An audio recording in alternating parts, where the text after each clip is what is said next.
fourth book is probably the best. It sort of goes. Is that the orb when he's with Susan? And yeah, when he's younger. Oh my god, yeah. So good, so good. It's I will flashback. say though, Uh-oh. I'm not gonna do any spoilers, but Okay. you will probably be absolutely disappointed by the ending. I was I like, have heard that, yeah. what a horse! Like, I was so upset. I wasn't, because I had some experience in that specific literary genre, something called romantic irony. Right. But that's fine. It's I used to teach philosophy out of this book called Sophie's World, and it did something similar. So I was used to teach not philosophy? unprepared. Yeah, at TA. While you were there, I think. Really? He was sarcastic. It was- Yeah, it was an he's pulling your leg. class. Yeah, he's definitely pulling your leg. Oh. Yeah, I'm pretty sure you were there. I taught it like 10 times, so 5 years worth. And I've been there for 12, so you might have missed it. But it was the earlier years. I taught it as an X block class, like after school. The first couple of times I did it for free, and then I got $500, and then I got full pay, and then they cut the budget. I tried to get it back with Mr. Kuntz again, but it sort of fell by the wayside. Sucks. All right, so volume check on everybody. I'm just gonna make sure everybody's volume sounds good. Also, you can individually mess with people's volume by right-clicking on them. Oh. Yep. I know. Oh, you're telling Goodbye, me. It was more for Matt. Yeah, more for Yeah. Matt, who had not used the program. Goodbye, Anthony. Bree. Mute. Hello. Howdy. Turn you up just a smidge page. Yeah, Bree gets an up. Anthony gets a mute. Yeah, mute. That sounds right. Yeah. Yep, Anthony and mute. Okay. Fantastic. What was that? Nothing. No heals for anyone? Yeah. And don't forget when we do guard duty, healers don't do You that. will need it. Okay. That's Good. it. Oh, actually, let me rejoin real quick because I think I'm still in here as a GM. Okay. I hope I am.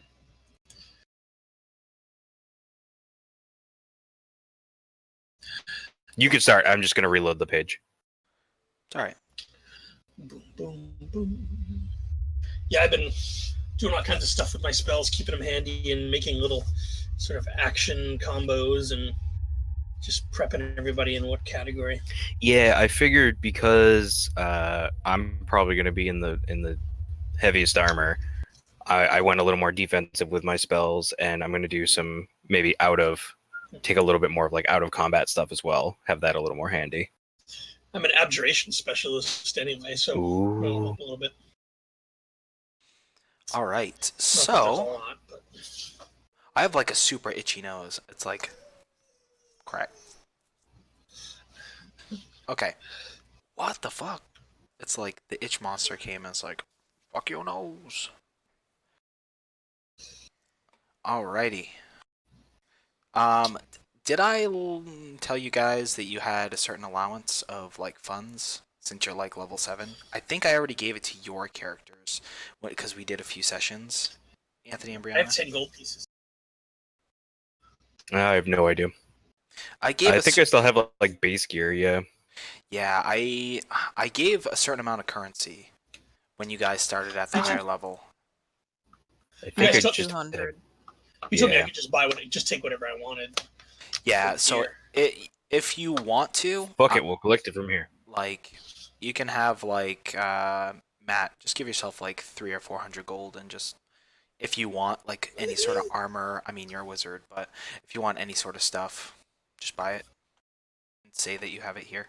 It would make sense because of where we're starting. Like you would have prepped for this. I didn't go crazy. I took some rations. I took an extra backpack, a quiver, and a longbow because of my elf thing.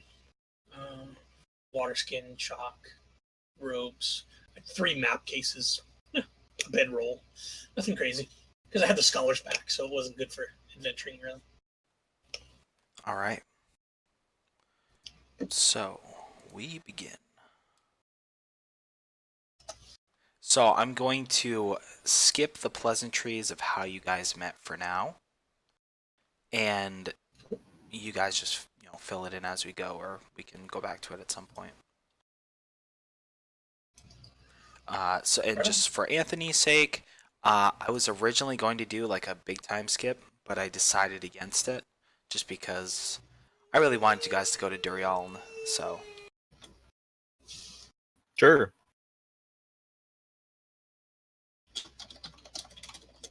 I You wanna figured- say Go ahead. they because I work for the Arcanum, right? And Yep. I'm trying to keep this balance in life thing. So, and I owe them a lot of money because I come from a poor background. So most of my training was done on spec, you know. So maybe they paid the Arcanum to have a wizard. perhaps Darum Hired me up. Darum kind of had, like, where we left off is they ended up doing something for the Arcanum, and they were like en route to go do something, and this is like very like maybe a few days later or whatever, and you're in the Gotcha. place essentially. So however it is that you guys decide to meet, whatever is fine. So sorry, my son is crying for whatever reason. Quick, Daddy's doing something. Cry. All right. So You don't have a taser? I wish. So, Darum. Mistra's coin emits a faint hum as the light begins to wax and wane, ebb and flow in a hypnotic fashion. It guides you all down yet another stone corridor, christened with the heavy scent of dust and mildew. The air is thick, like the festering air of an unkempt cellar, and the more you pay heed to it, the more it seems to squeeze you and bear down on your breath. The aches and pains of the exploration continue to gnaw incessantly at your sense of comfort and urge you to turn back. There is a heavy silence that hangs in the air, the tangible oppression of sounds. The only thing that fills the absence is breath, quiet scuffling, the hearts pounding in your chests, and the subtle sounds from what must be beyond the insulation. In what seems to be the far distance, you can just barely make out a low cacophony of subterranean noises. Perhaps the ruins of Durialn shifting, bending, and groaning beneath the weight of the world itself. You carefully pass by several more corridors to each side of the shadows, most of which have been filled by rubble, and stop abruptly, until the light finally dances excitedly over a large set of chamber doors that seem to mark the end of the passageway. The walls are almost blinding in this final stretch, as golden gilding reflects streaks of radiance that wash over the dilapidated corridor. The pungent aroma of mildew permeates the air around you, escaping past the back of your nostrils and filling your lungs. The stone door is cool to the touch, no, perhaps frigid, and your fingers run over the smooth edges of timeless characters that protrude from the door's surface. And that's where we begin. So you guys have trekked essentially through these underground ruins of this ancient dwarven civilization, and you've come now to like these large set of golden doors. Does anybody know Dwarven? Not me. Well, please. Let me check. I do not think so. Do we all have light as a cantrip? Yes. Nice. That's handy. I think we all have some form of dark vision as well. I do not. I do not. Oh, I have dwarvish. I have tongues, but I vision. think that's spoken word. Yeah. So they look pretty. It's definitely old. Everything in here is ancient, and this it seems to be an entire civilization that goes on for who knows, unimaginably, just through the mountain. And most of the passages have been collapsed from time, and they're just full of rubble, and there's a lot of dead ends along the way. But yeah, so you come to these doors. They don't really mean much to you, and just so you know, Darum and Darum and Callista. Joining you is Oliver and I'm trying to think of his name. the warlock, the Branagor. Branagor. I thought Branagor was the druid. I thought it was like Balgaron or something. Belgarian. Belgarian. That's right. Two Yeah, B names. Branagor Two was B the names. druid. You're right. So Belgarian is still there. Oliver is still there. Neither one of them know Dwarven. But anyway, so the coin of Mystra that's in your hand, it seems to be guiding you, kind of like a hot, cold kind of a thing. And it appears whatever it is you're looking for is beyond this door. Is Mystra his god? Yes. I'm searching for her because I thought she was dead, but apparently she's not dead. Do we know what we're looking for in here, or are we just getting whatever's in here? You're not entirely sure.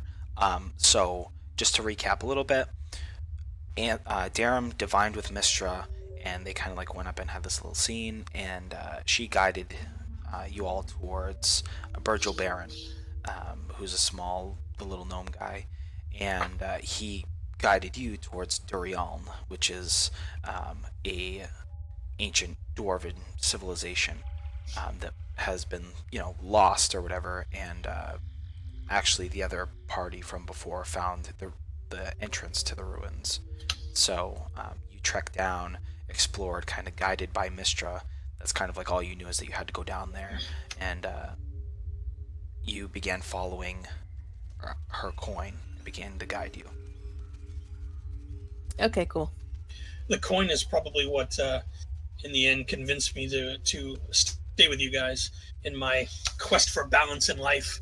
The spiritual has been sort of neglected for a long time. So yeah, you can see that the coin in the very middle of it has like an eye imprinted on it, and it's almost undulating, like an aura, like this kind of cerulean. It shifts color. It's not completely like prismatic, but it like shifts between like greens and blues.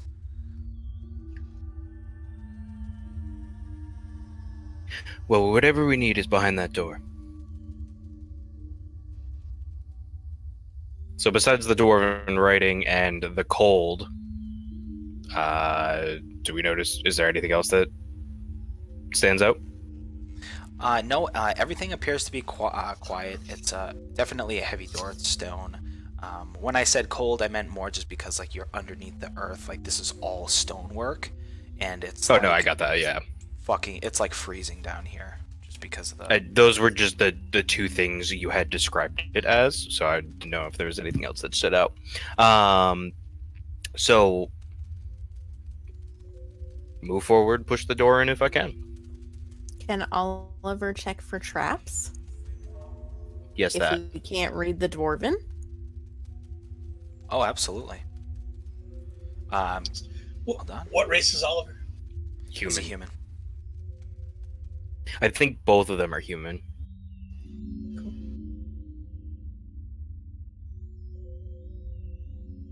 Or if Belgarian was anything else, he had only ever pushed himself off as human. Oops, sorry. Oliver is human. Belgarian is also human. But he's a warlock and has dark vision and blah, blah, blah. So, yeah, so Oliver checks.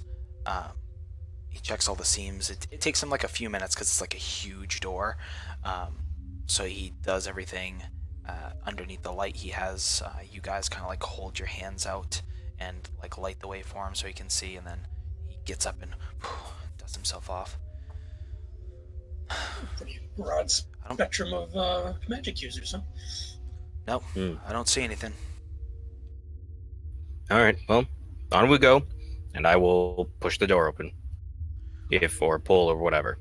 Yeah, it probably takes like at least two people. It probably takes you all to get it going, and then once it's like started to open, it like gets easier as you go. There's like a layer of like debris and dust that have gathered around the seams, so you kind of like kick it out of the way, brush it out of the way as you're making your way through. As you go inward, the room you're in appears to be fairly large. Your torches don't reach the ceiling, so it just fades up 50 to 60 feet, and then it's just blackness. You see around you, just based on the wall, this room appears to be circular. You can just tell because, like, behind you and where the light can see, there's like a radius. There is it's like marble kind of flooring. It's tiled. It still appears to be very. You could tell when it was made very nice. It's just slick. Even though there's a small layer of dust, it's like silky smooth. Can I'll call Oliver over and cast light on one of his arrows or bolts because he had a crossbow, right? Yes. Yeah, shooting implement. I will cast light on that and say, shoot as far up as you can. See if we can catch anything as we're walking through. All right. He takes in, and you see as it arcs up and over. You do see probably like approximately, I don't know, 80 feet up or so is where the ceiling is. And you can see it's almost like on the top there's like a balcony, like there's other corridors. Like this is, I don't want to say a pit, but there seems to be some other things that go like different stories. Yep.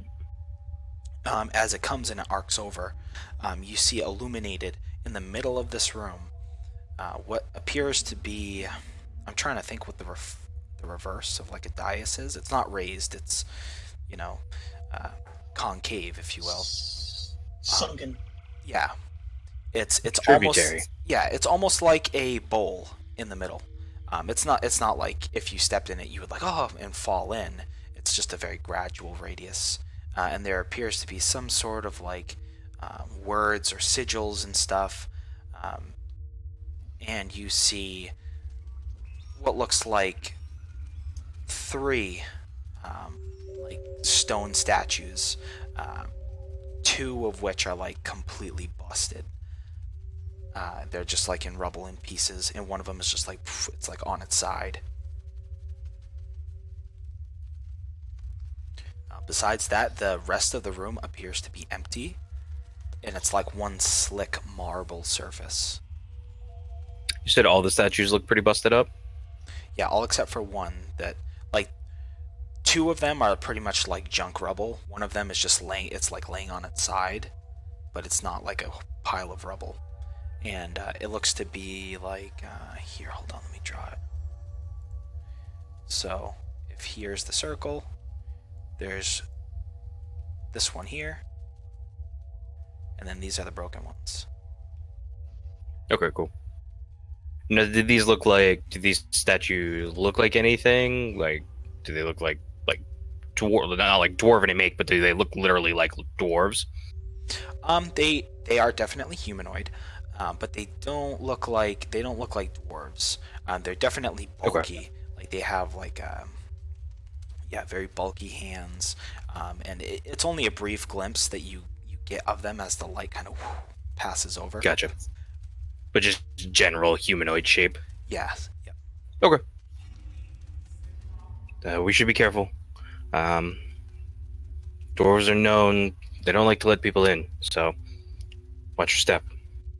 And I'll continue leading and making my way through. I'm actually going to cast light on something, like on Oliver's chest, like maybe a button or something, just so he has that, because I have dark vision, and as long as he's close, it'll help improve my dark vision or improve my light source or whatever, so he'll actually need it.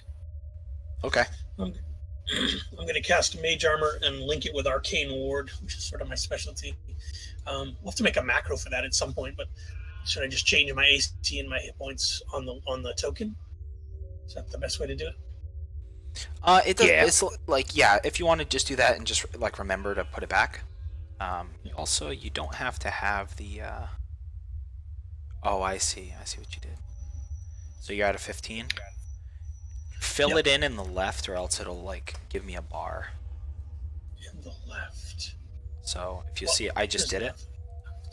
If you Oh. fill them in both, it's essentially trying to do a fraction, and it spits out a bar. I also I've get done 18, it for your. Yeah, I've done it for your health. So you have an 18. 18 temporary hit points that, you know what I mean, that has like an arcane ward. Okay. You should have a spot on your character sheet for temporary hit points. Yeah. I don't know if it shows. I don't know if it shows up on your bar though. Either. But you'll take from your temp hit points before you take from your actual hit points. So, Yep. and you can't heal back up temp hit points. So, Can Lafro see? he's Elven. Oh, okay, never mind. I have a light cantrip anyway, so. That too.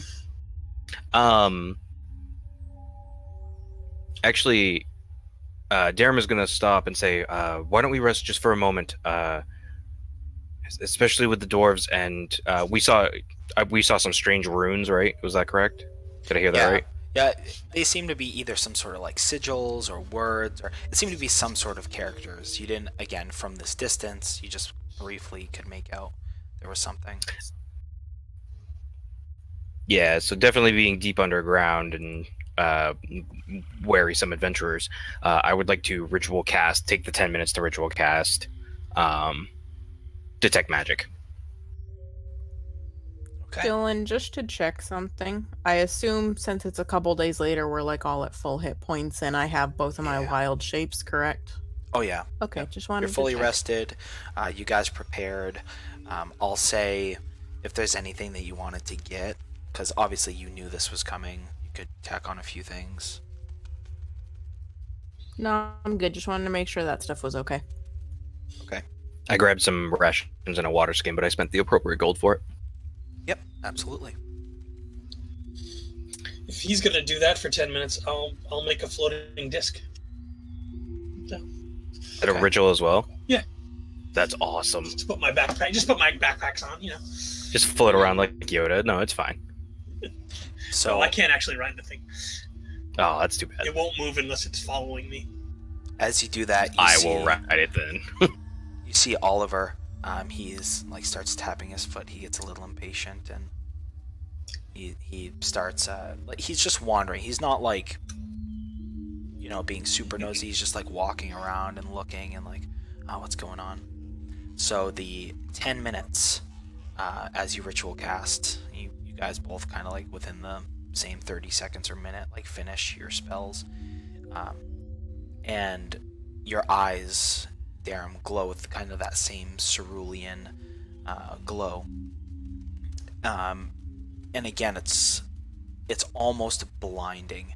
It's like when you were at the other spot where the rift was between the planes. It seems like it's just saturated with magic here. It's the same type of magic. I can't remember what like the planar stuff is. I gave it a call, but I think you said it was like it was just like raw magic. Like it didn't have a school, but like it was raw. Like it was just too much of everything. Yeah, and that's pretty much the vibe you're getting now. Within that, though, it seems to be concentrated in that area where it's concave. Again, you can't see it because like the light went out and over it, but that's where it was. You have a brief. It's got like that infrared glow on it almost. Yeah, well, you have an understanding of the shape of the room now, so you can tell it's coming from the center. So, and you almost have like an urge, like it's so powerful. It feels like now that you have detect magic on, it's almost like it's pulling you in, not like a physical, but it's like you feel compelled to go almost. Yeah. So I will almost immediately like it. Like I blink, I wince, I kind of grab my face a little bit, and I look over and I turn the spell off. Like I'm like, nope. I'm like, we're in the right spot.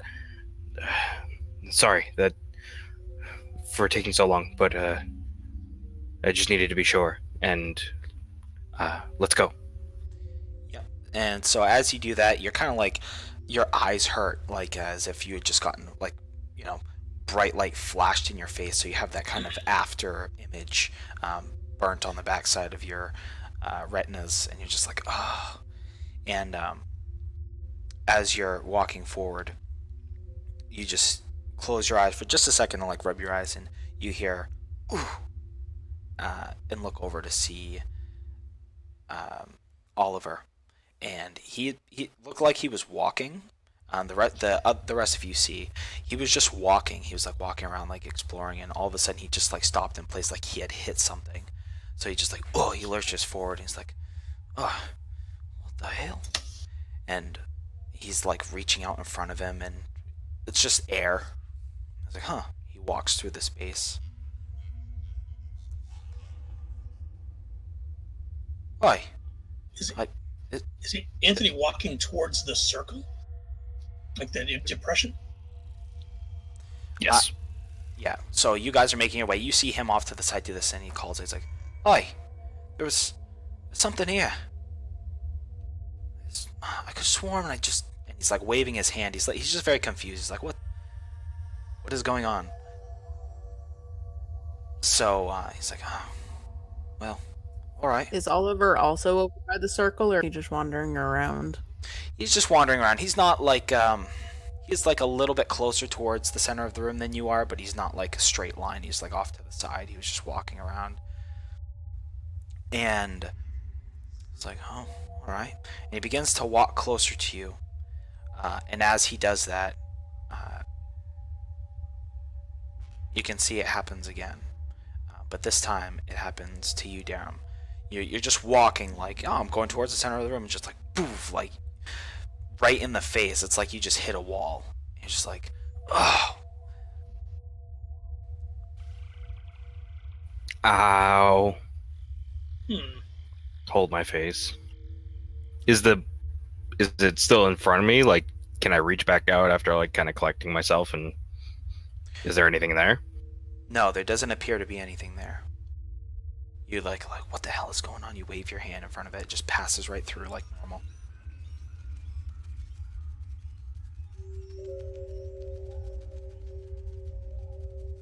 Very clumsy and invisible, maybe?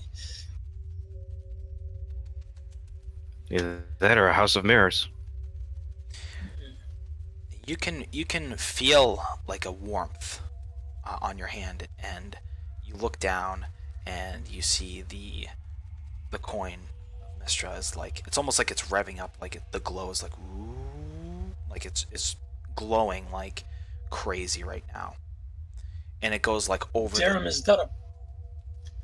It gets to the point where it's like over the top, right? It's almost blinding, and it begins to like get hot in your hand, like almost too hot to grab onto, and then just goes out.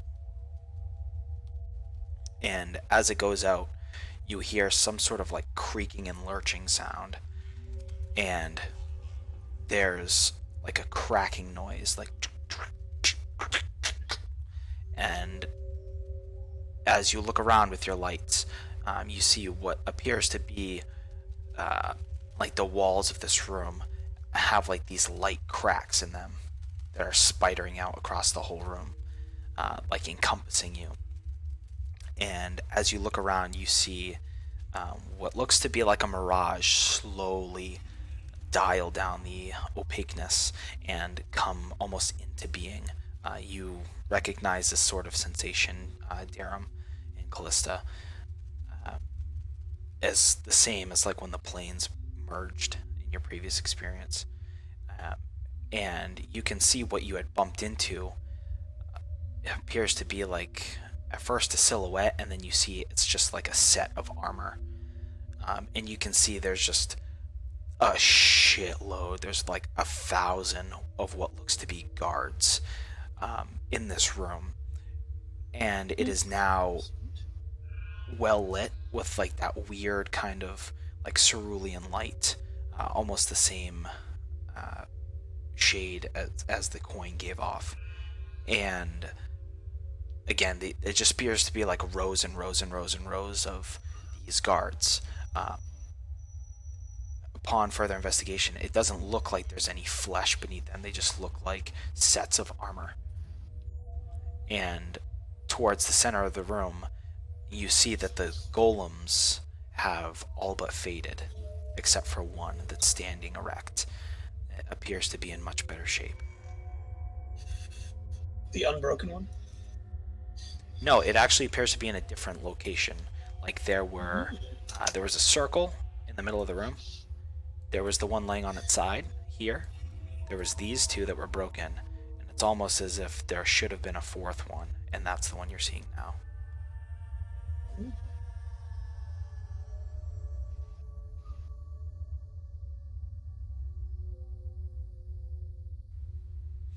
So, yeah, as this comes into being, you can slowly again hear like these lurching and cracking sounds as this guardian like takes a step, and it as it's kind of like snapping out of its bindings, if you will. Oh, I know what happens next. I will give you all one round, and then we're gonna roll initiative.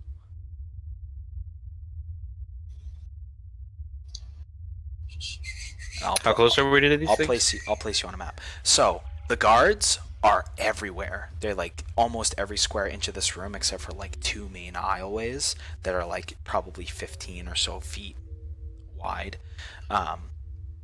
They're just everywhere. But hold on, I'm changing the map now. That's just my little welcome area. So, go ahead and place yourselves towards the bottom of the map in any fashion that you wish.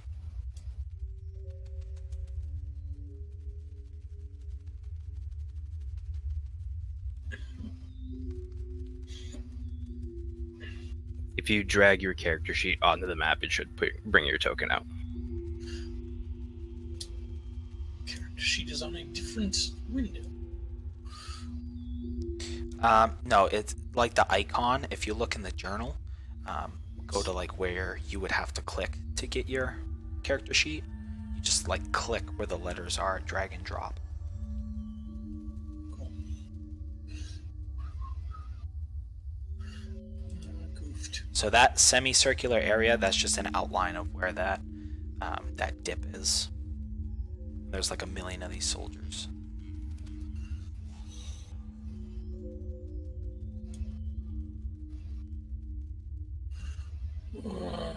What do I do again? Oh, there we go. Okay. Ah, there you go. I was trying to drag the picture, not the words. Yep, so somewhere towards the back. And hold on here. I panic for a moment and grab my bags off Tensor's disc because I'm afraid it might not come across with us. Oops. Hold on 1 second. I have to adjust his health back up to full as well.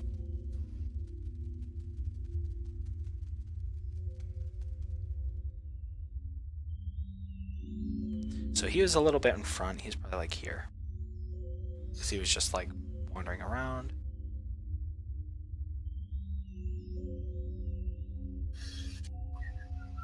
Bulgarian was closer to you guys. Weird.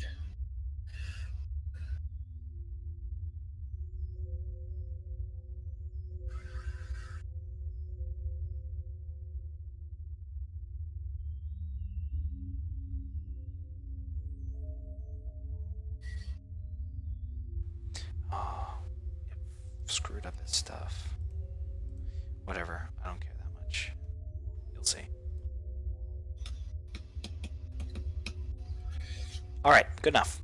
So, let's all roll initiative. And while we do that, you guys decide what you're going to do, because you have like one round while he is kind of like getting into motion. Is it just that one thing? Or the other, like, you said there was a bunch of guardians around us. Are those things not affecting us, I'm assuming? Right now, they don't appear to be. Okie dokie. This is just like, a few seconds that we're talking about right now. So it just Do I seems press be this guy. That's yeah. So you go ahead and click on your token and then just hit initiative and it'll. You don't want complex initiative? Nope. That was Okay. like a test thing that we're not using right now. Oh, never mind. Click on my token. Does it look like this guy's going to attack us? It's hard to tell. This is like a few seconds. There's Okay. initiative. I'm just giving you that like instinctual kind of like, oh shit, like he's moving and he's like slow to react right now. So you guys have a round that's just free that you can position nat or 20. turn Okay. things on or whatever. God damn. First of the night. Doing fucking work. Yeah, wasted on initiative. Good job, Matt.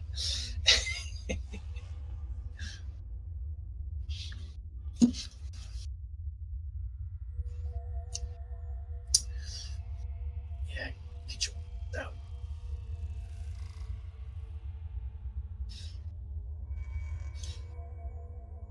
There we go.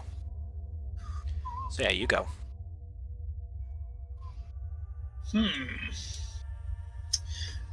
It is moving, yes. Yes. This creature. Let's see what the range on this spell is. Hang on a sec. 120 feet. I'm going to cast slow on it. Okay. It's a 40-foot cube, and it's up to 6 creatures around it, but I'll center it as the target. And it needs to succeed in a wisdom save. Let's see what my difficulty is. What's my character sheet? Okay, it's wisdom. All right. Hang on a second. There we go. Character sheets. Spells. Difficulty is 15. Okay, he failed.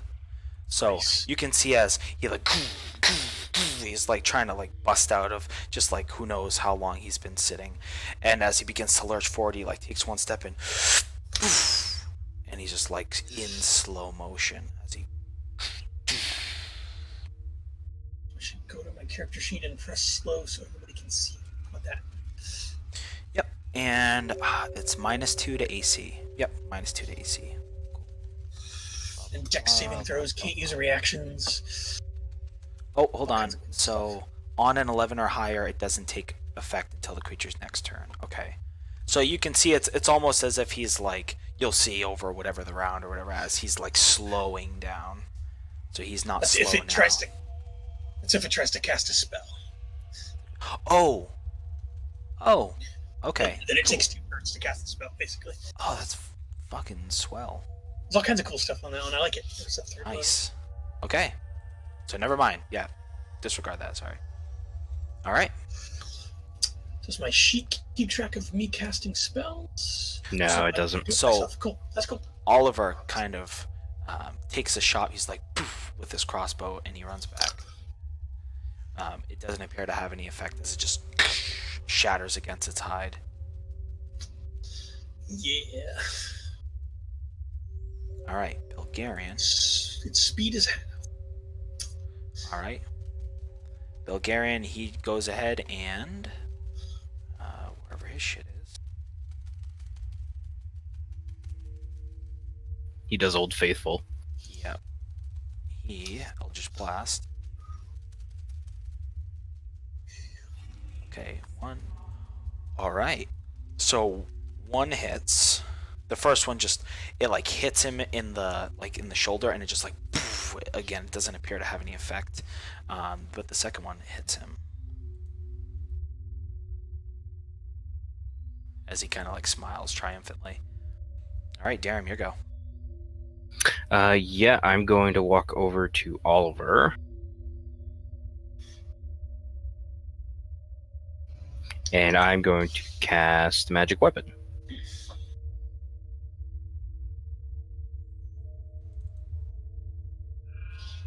Okay. And then I will spend my remaining 25 feet of movement to move closer to this thing. All right.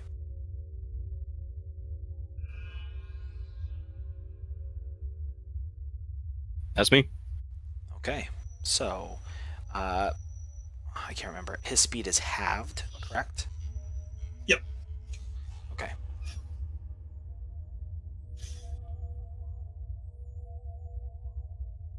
So as he begins like boom, boom, boom, making his way over. Hold on here. I'm trying to see what his range is on something.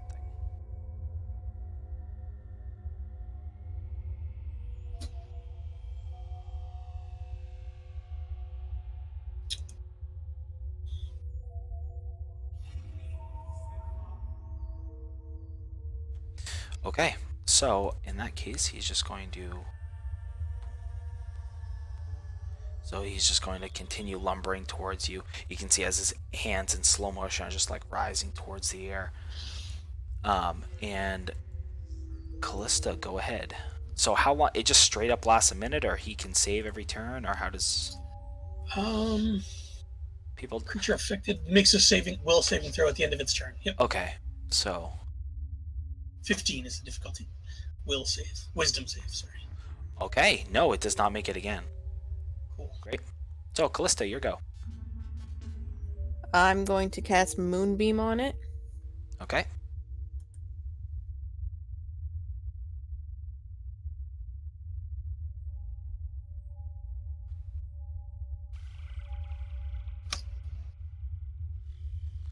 All right. It definitely makes it. So that's half damage. Half damage. Is your TC right? No, probably not. But he got a really high roll. Like he did. Okay. Yeah. There's no. I was I was like, gonna hers say should that would be be- against. No, my usual spell save DC is 14. Okay. I was gonna say it should be 14 or 15. Yeah. Okay, It's so because it's con. Slow is a concentration. I'll watch that. okay. So at the top of the round, this thing like in slow motion just begins to. And there's like a as the air itself begins to ripple, and you see as a bunch of these soldiers begin displacing themselves. They are not. They're in the same boat. They're like taking a round to get into action, but you have like one more round until they're doing their thing. And then as they activate or whatever, I'll put them on the board. You'll see. So Oliver is kind of like, oh shit, and he's just gonna take a pop shot at this guy, I guess, at the big guy.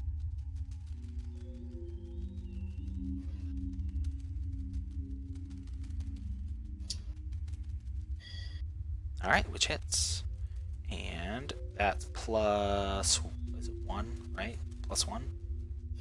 Yep. +1 damage. Okay. And this time it appears to have some effect. It doesn't just shatter the bolt. It just kind of like barely sticks in. All right, your go, Lafro. I have an idea if you guys gather around me.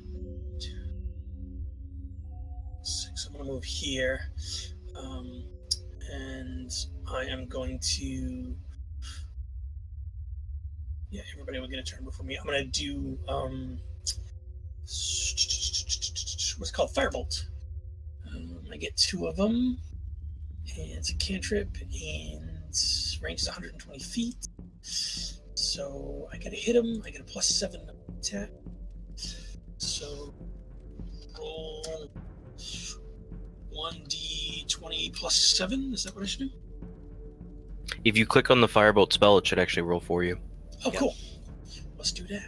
If you actually check on your front page, it should actually populate into your attacks. It should be one of your main attacks, like under your weapons, where your weapons would normally go. Oh, right on. Yeah. So. That's my page anyway. Yep. He's still got a -2 to his AC, right? Yep. Absolutely.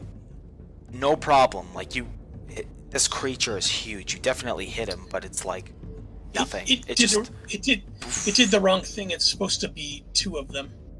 Do I have to roll them separately, or Yeah. once you get to a certain level? It looks like it just rolled 1d10 for that. Yep. It doesn't No, yeah. automatically read if you have multiples.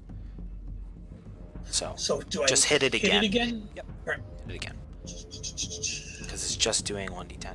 Okay, cool. So 11 damage. Yeah, you hit him that time. As the first one, it's just like the flames just shower over his body. It's like nothing. The thing's like not even. The second one, you're like, ugh, boof, like you hit him right in the side of the temple, and you can see like there's a slow motion where he kind of like boof off to the side and stumbles a bit. So, not to ruin a really cool moment. I was reading the advantage anyway. I'm stupid. Sorry. Yes. So I think Firebolt just increases its damage, not adds a second bolt.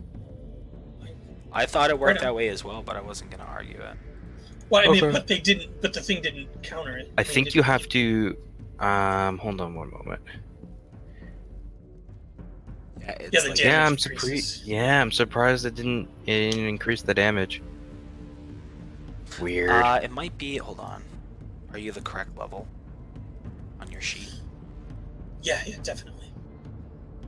Because it did a bunch of things automatically. Okay. You gotta be level 5 or higher. So going forward, we'll figure out how to fix it. Going forward, it'll I just could be just roll one. with the D10. Nope, no, it's fine. Going forward, it's just gonna be one, like one attack roll, but then you do the damage. The damage buffs up, but this time it's fine. Well, we described it that way. I'm not gonna wreck on it. Right.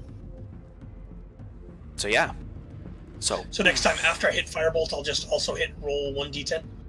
yeah, there's a way to fix it, but we'll just for this game we'll do Yep. it and then we'll fix it. Okay. So Belgarian, he kind of like pipes up. He's like, guys, and you can see it like as a large group of these things just like begin to power up. It's like, shit, boom, boom, Get boom, close and to me. he takes a step back. He's like firing at the same time as he's shooting off like in this direction, as he just like clears out 3 or 4 of these things with Eldritch Blast, just like because they're so lined up next to each other. Darum, your go. How close we talking? Within 20 feet. Okay. So I will move 15 feet back, and I'm going to cast Guiding Bolt on this big bitch in the middle here. Yeah. I think I'm going to cast it at level. I'll just do level 1 for now. Okay, that is a hit. Sweet. So he next attack on him has advantage. All right, sweet.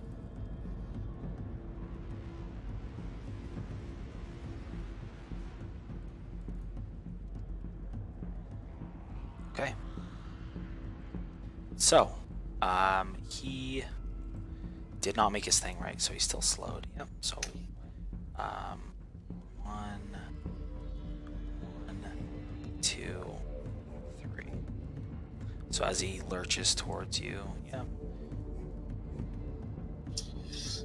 All right, he's gonna use his full thing again, because he's going in slow motion, and he looks like he's going for like a slow motion punch. At the start of his turn, he would have taken Moonbeam damage. Yep. So, but he still saves, right? And then it's just, Yep, he can take save. con save. Oh yeah. So go ahead and roll damage, and then you can go. He also gets a will save. Wisdom save. You can't will. Okay, so let me do a save for wisdom. Wow, I can't believe this. Yeah, he still doesn't make it. Slow is such a powerful spell if you can keep it going for a while. Well, he has advantage on all these saves, so the fact that he hasn't got it is pretty impressive. Wait, what's your DC? 15. 15. Okay. He got a 14, so yeah, that's what I thought he got last time. Okay, Callista, your go.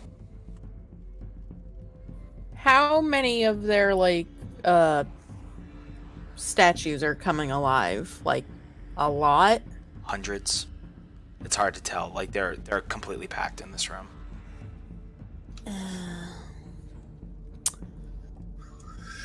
I got us covered. Just stay close.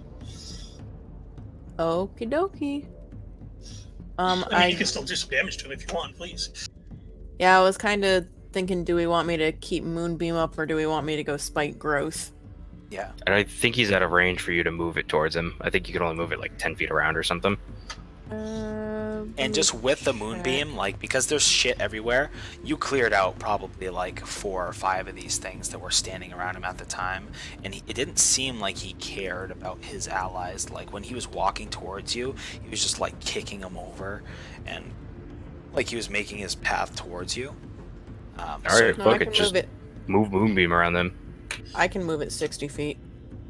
Cool. Nice. So Yeah, just go fucking go strafe ahead that shit. And Yeah, okay, so I'll just move Moonbeam over to him and try to take out as many guys as I can.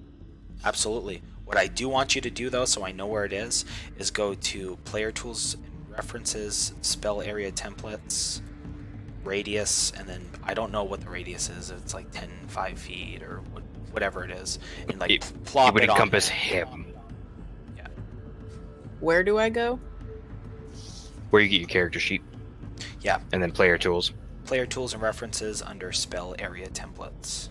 And Gotcha. go into the radius and just plop it on the map. I sized them all, so. Cool.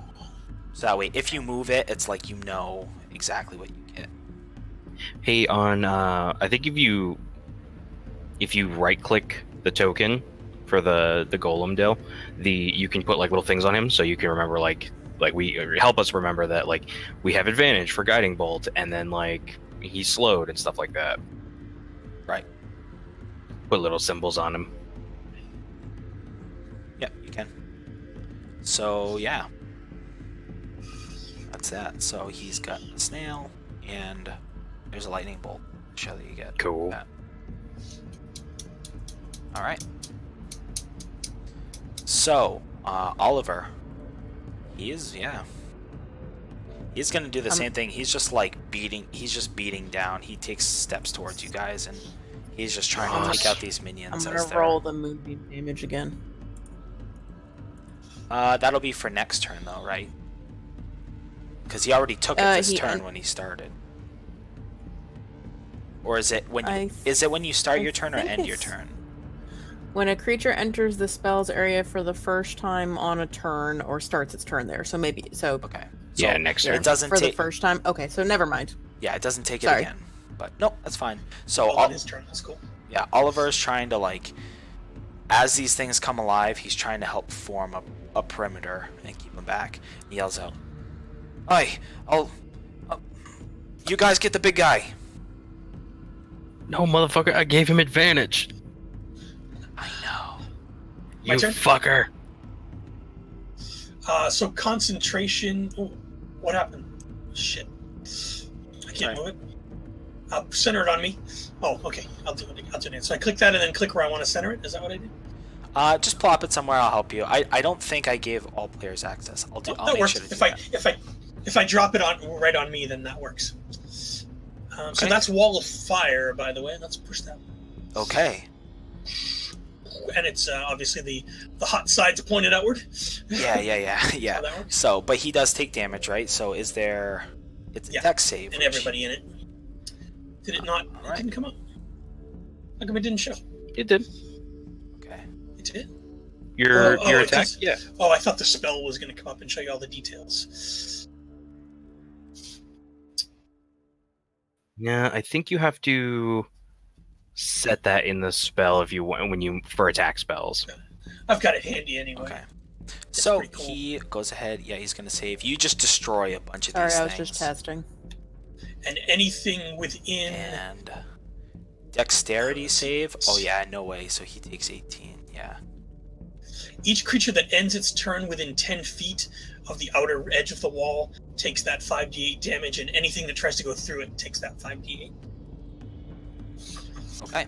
Damn. That's my 4th level spell, my only one. Is a good spell. So You said it ends its turn, right? Yeah. Okay, just But if it tries to go through the wall, then it also takes the damage. So it can't just run through it and skip the damage. And anything that starts its turn in it, so he takes that damage right away if he takes any. yeah, I just gave him damage for it. So Belgarian, he kind of like goes. He takes another step. He's faced. Fuck. He doesn't like that. He's going to. What would Belgarian He can step back. The creature, because it's slowed, cannot take reactions. Oh, okay. Yeah. He's so not slowed anymore. He's not slowed anymore. It's Yeah. a concentration, and so is Wall of Fire. Oh, never mind. Yeah, so as he's like, you can see like he was punching in slow motion. Now all of a sudden that punch is.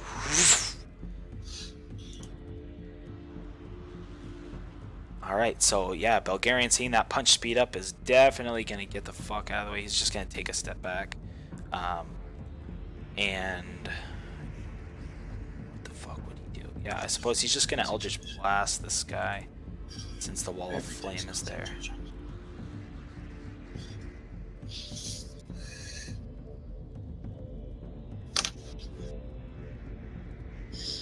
Okay. So, no more -2, so yeah, they both hit anyway. Yeah, so he doesn't have advantage, or the guiding bolt effect is gone and the slow is gone. Yep. That's fine. That's why I normally don't put those on there. It helps us. Okay. Darum, your go. Yeah. I think I might just stab. Is there like a bunch of guys around us still, or are they kind of quarantined outside the wall? They're swarming you now. It's only been a couple seconds, so like, but the actually, you can't tell just because of the nature of the wall. You can't really see past it. Are there people within literally 5 feet of me besides this dude? No. Okay. And they ain't getting through that Wall of Fire, I don't think. It's the plan. Gotcha. Alrighty. I think I'm going to use a bonus action to Spiritual Weapon. Okay.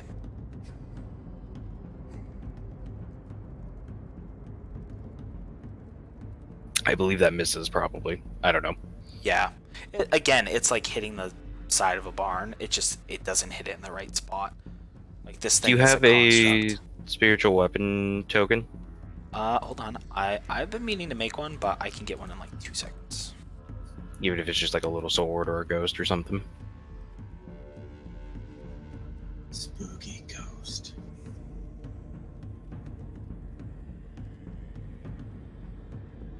No problem. I'll get it.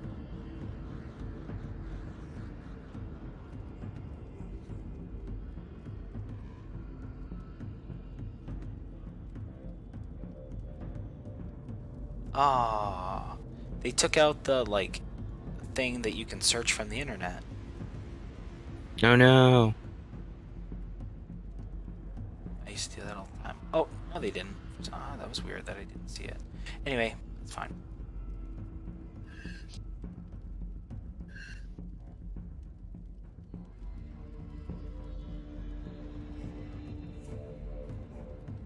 So, yeah, it's fine. Alrighty, and then for my action, I will cast Word of Radiance, but I don't expect it will do much. Okay.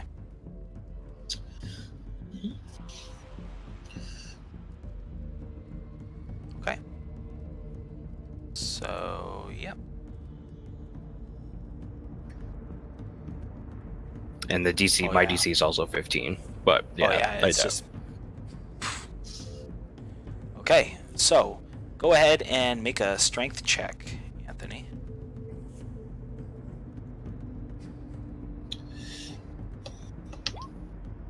Oh yeah.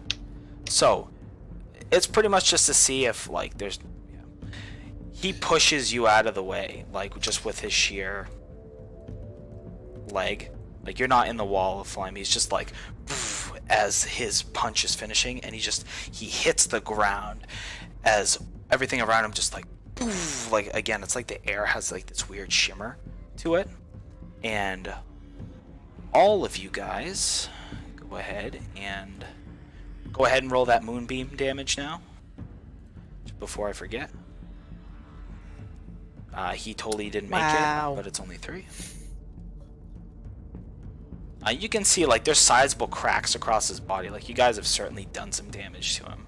He's not like, still invincible or whatever. And Okay. Just gonna roll that recharge right now.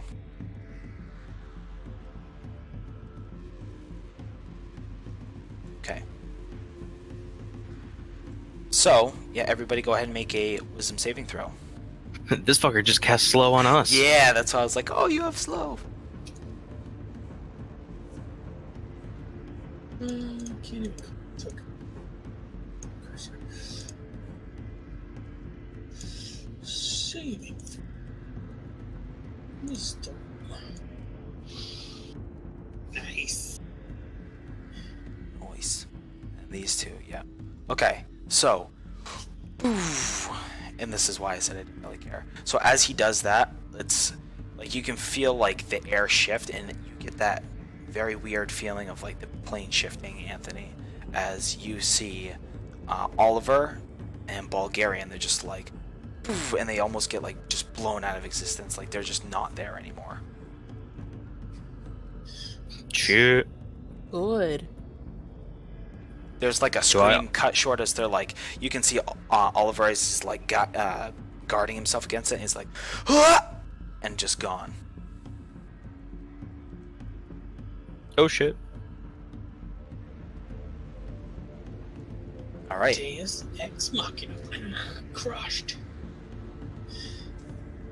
And he's smart enough to not stand in the thing, so just go ahead and make a strength roll. Sorry, don't laugh roll. Oh, that ain't gonna go well.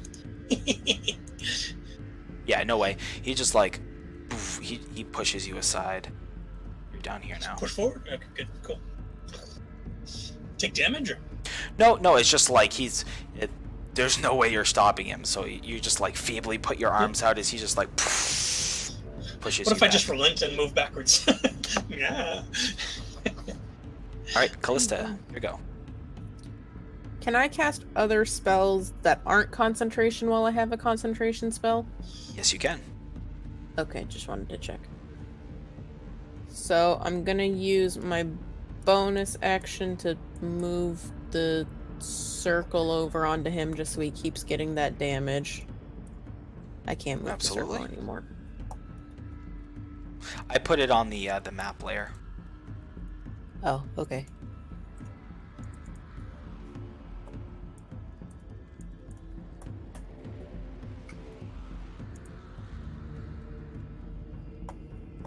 And then I'm going to cast Hellish Rebuke. You can't. Hellish Rebuke Yeah, is it's a like reaction. Yep. Oh, okay. Never mind. It's okay. Did you hex him yet? None of our. I don't Hex? have Hex. Or is that a concentration? No. I thought Hex is I also don't have Hex. Never mind. Hex is also a concentration. I've never met a warlock No, without hex. none of us I have apologize. taken damage yet, right? Brianna's a druid. Oh, she's a druid. Never mind. Oh, that was so racist. I apologize. Okay, well, I'm gonna move over this way. That would still put you guys in range. Sorry, I forgot Hellish Rebuke was a No worries. reaction.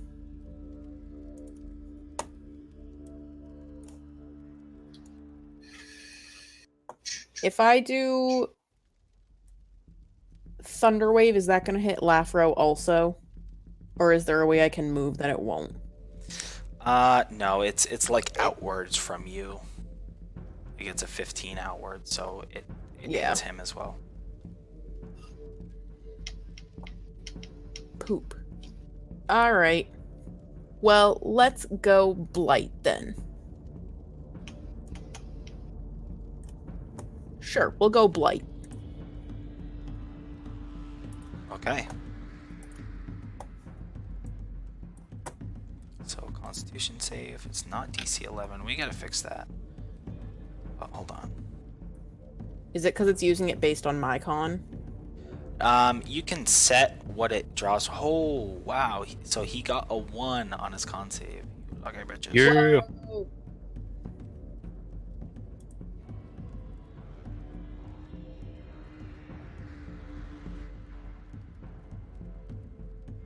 Weird. Okay. So as you reach out and you touch his skin. You like put your fingers kind of like in this crack that's already forming, and you can see as this like blackish green energy just like it shoots up and spiders its way through all of his cracks, and he illuminates as he just like, and you can see the cracks just begin to widen, and he did not like that. He certainly, like, you can see all these cracks widen, and he certainly took some sort of structural damage from that. Yay. Kind of like, he doesn't quite come down to one knee, but he kind of like lurches back and then like, and you can see little pieces of like his arms and stuff just like.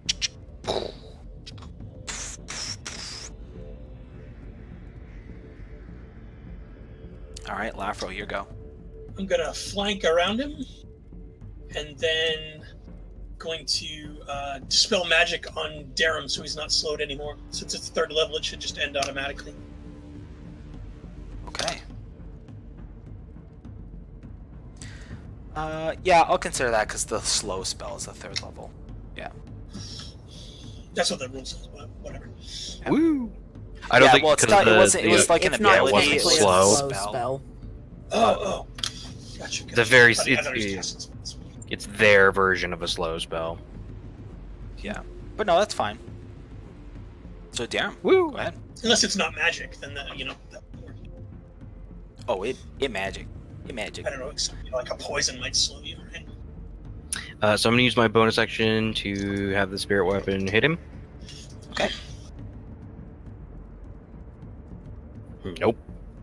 Yeah, again, just it hits. It just it doesn't do damage. And I think I will also use some necrotic damage and inflict wounds upon him. Woo! Freaking Alright. necromancers. Do it. Nope, I will Like not that do one. any of that. Yeah, as you go to do it, it fizzles out, and you kind of almost like retract as you take 1 point of necrotic damage. As it just like you can see like it begins to eat away at your own flesh, and you have to end the spell. Burn yourself. I picture like he's falling apart and you get that like you stick your finger in too far and it like pinches in a car door and you're like, ow, ow, ow, shit. Yeah. All right. So his go. He's gonna go ahead and do a multi-attack. He's gonna do the first one at Callista, and the second one at we'll see. The second one is gonna be at Lafro. Gotta remember your names. Pedants. Do you want me to roll moonbeam damage again? Yeah, go ahead. Damn it! Oh, he failed, but takes 3. Tree. So he go and do this. So first one at you. Oh my god. Oh, cool. So you take 35 bludgeoning damage with the first attack. Good. Fudge. Go ahead and Oh, make a Fuck me. go ahead and make a strength saving throw, Lafro. Can I use a reaction to cast shield?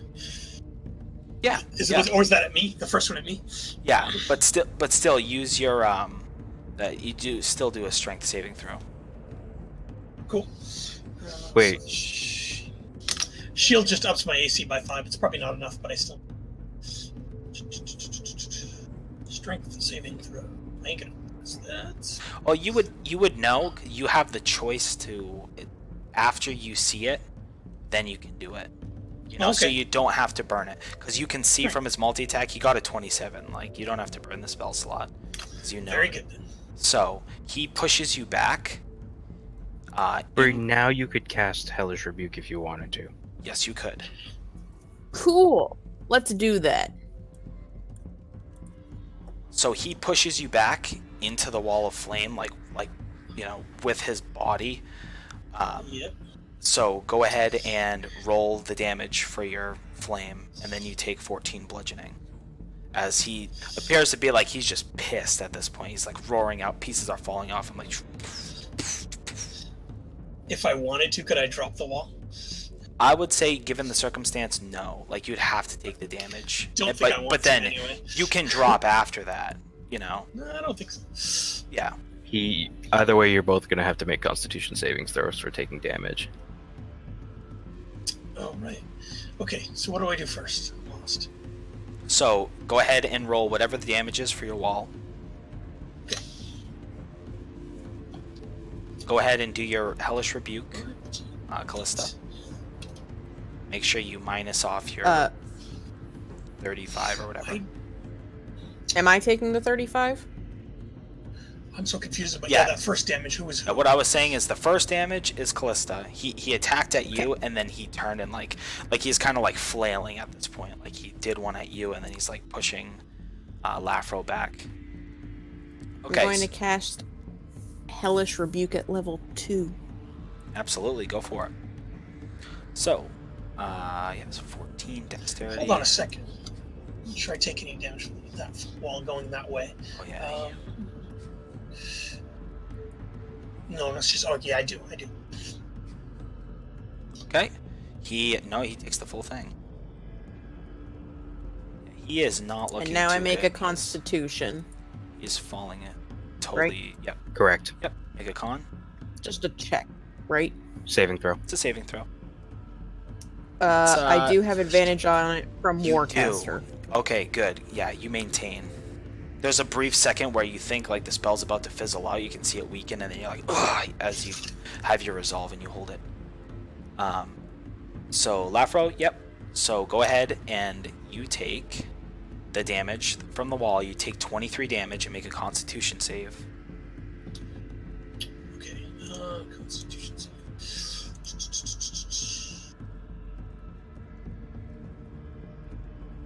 And then Nice.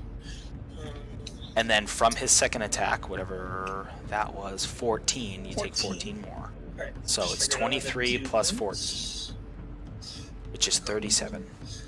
37. So means the temporary go first. Which takes all of that. Leaves me with 18. That's what I'm at. Nice, we're twins. Twinsies. We're damage twins. Yay! Alright. The cool thing is I don't take the fire damage on the beginning of my turn, I take it on the end of my turn. I can get out of the wall. Sweet. So as he's just, he did his spiel. Now, Callista, your go. Okay. I am going to cast.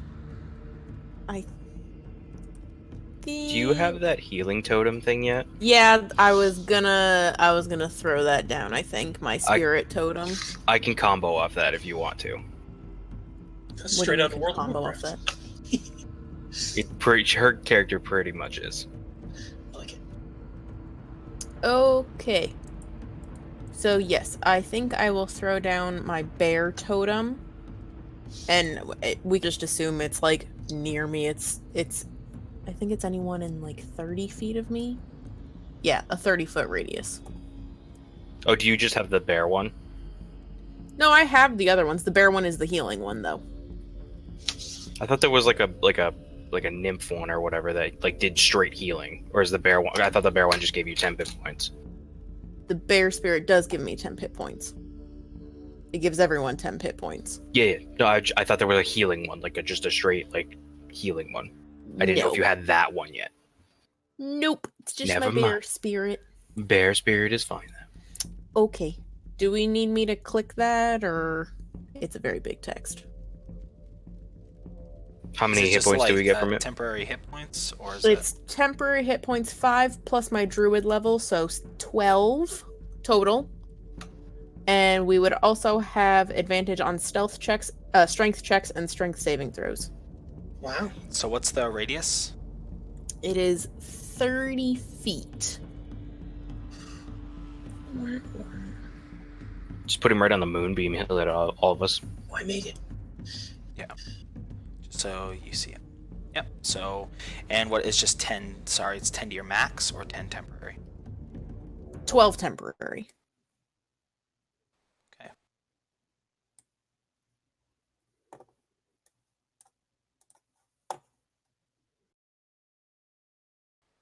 Okie dokie. Still got your bonus if you want a healing word. That is a bonus action. Never mind. Cure wounds then? I don't think I have Cure Wounds. Oh, no, I do. There it is. Show yourself. Position. Yeah, If I you was going get to say yours, I'll I'll Cure get Wounds Matt. myself. I'll Cure Wounds myself. Oh boy, I just love these 3s tonight. All right. So you touch yourself. It's the best. Only girl in the party, I gotta touch myself. Okie dokie. So hold on 1 second.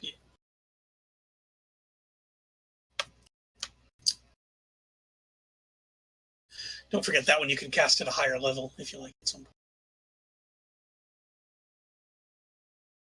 Sweet. Okay. So, at the top of the round, you can see, just because the mass of these things, most of them are completely getting destroyed, but a few of them manage to make their way. As you can see, like, they're just starting to, like, trek through. Wow.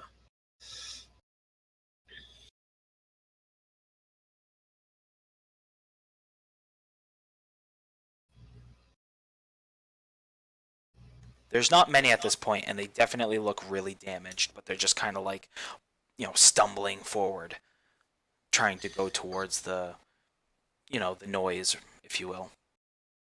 Nice. Glad I kept the wall up there. Not so smart. Do they take the fire damage, or are they coming through after the fire damage? Yeah, like they're completely singed, and you can see there's like scraps of metal where like a bunch of them have already fallen, but there's like a select few there. They're just managing to make their way through. Cool.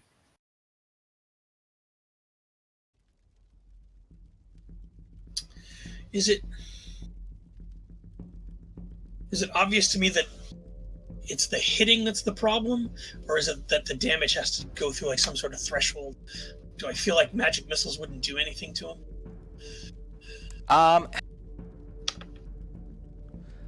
Go ahead and make an Arcana check. I can do that. Skill check. Oh, that's really cool. Yeah, I know, right? Yeah, so you just think it's because he is a sturdy built creature. He does seem to have obviously some runes and inscriptions on him just because of the nature, of its construct, but it doesn't appear to be like absorbing from what you can tell. Cool. My turn? Yes. Alright. I'm gonna get myself out of the fire. I don't have a whole lot of choice about that. However, get myself near Darum so he can heal me, maybe. Okay. And then Hold magic. on. I'm gonna cast him. You will take one attack of opportunity from this armor that's in the flame here, just because you have to walk around the guardian. Yep. So, just one. Okay. So go ahead and make a Constitution check for concentration.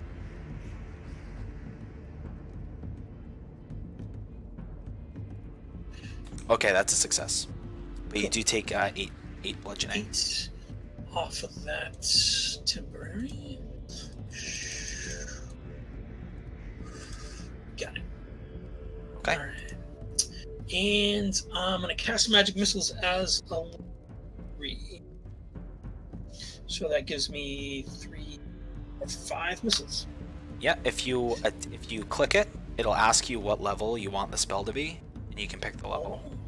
It's built into the spell where it rolls it for each level. Let's see. Magic missile.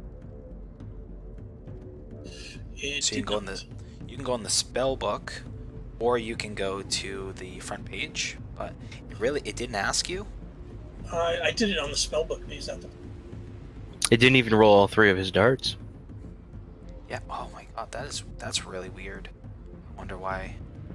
They just had a big update to Roll20, so it must have to do with that in some way. So it was 3, 4, 5. I'll just roll 4 more. Yeah, you can hit up and enter if it's easier. Okay, so 10. And then they're +1 each as well. So 15. They're D4 +1. Oh, the first one already has the +1 in it, I bet. So 14. Yep. Okay. Darum, you go. Alrighty, I am going to impose myself between Lafro and this armor. And then I will cast Cure Wounds at a 3rd level. It's going to feel good.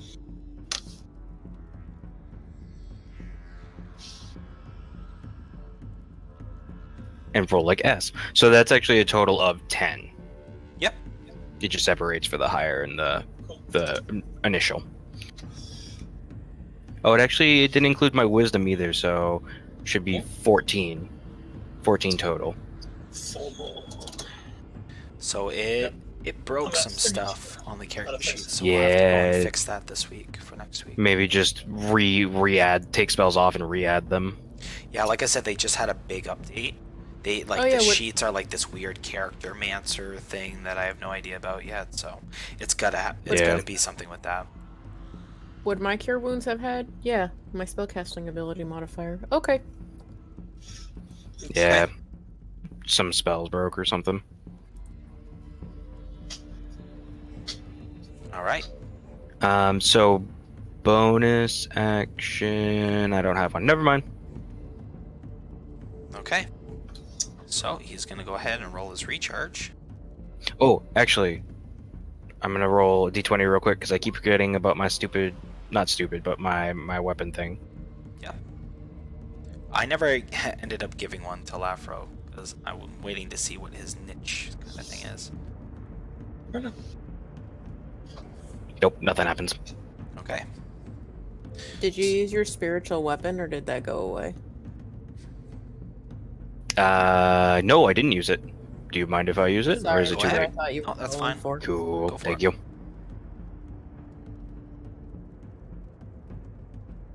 Yeah. Yeah. So that actually should be +4 because it adds my wisdom. You haven't hit him yet until now. So No. So I'm just that I know, I was damage just there. making sure there wasn't like a buttload of damage. It was you haven't hit him yet with it. No. What is your modifier? Is it +3? +4. Oh, okay. Okay. So he does not recharge.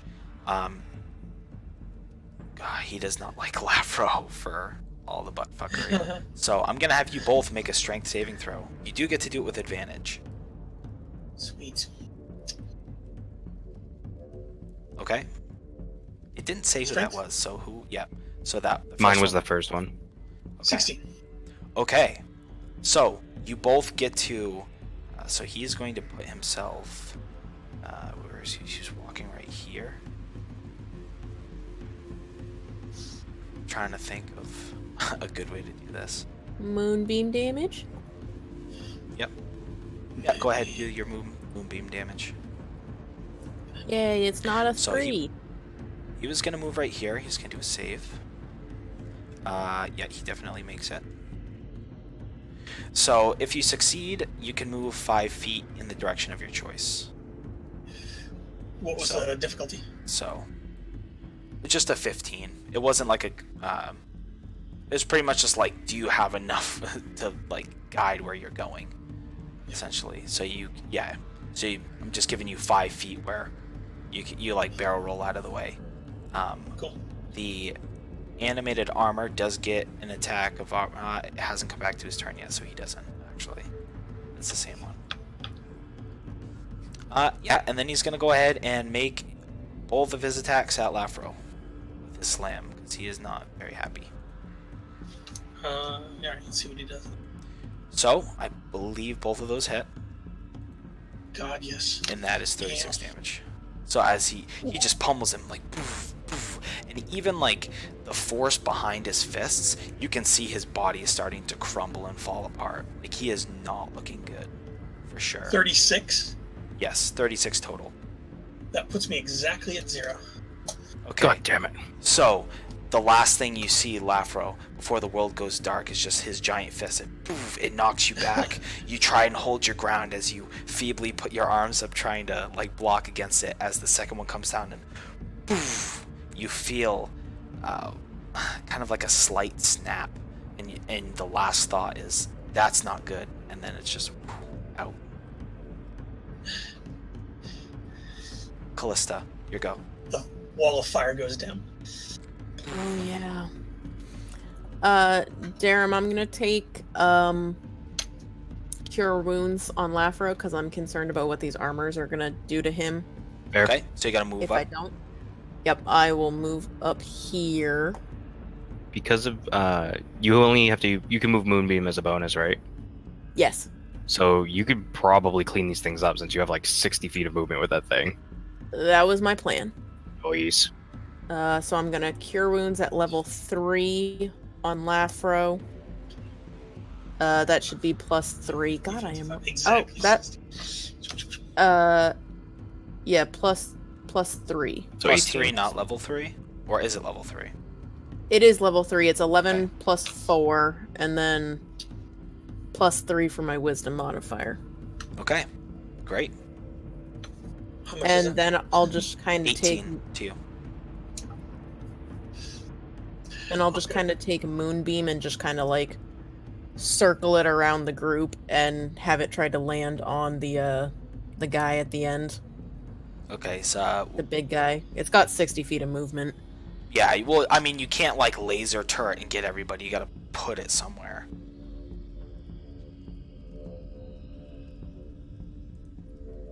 But if I moved it like I was gonna say you kind of around can the though. circle, it Well, would I mean, hit mechanically speaking, you can't like say, oh, I get all 4 of these guys, or whatever. Like you have to put it in a spot. You know, like if it's like here or something where you get both of them, or like on one of these armors or whatever. Okay, I'll put it on both of them. But like the whole point of the spell is like the first time they enter it, so it's not like like so she leaves it there. It's not like it's continual, so she can move it around, hit them once, and keep moving. Like just because she's moving it doesn't mean it stops lasering. What level's the spell? 2. Nope. If it was a higher level spell, or if you cast it at Oh super come high, on. come on. What do you mean, a That's level the 2 whole spell? point of Moonbeam. Yeah, but like every class has their super broken spell, and that's druids. Maybe. It's okay. I'll just place it on the 2 of them.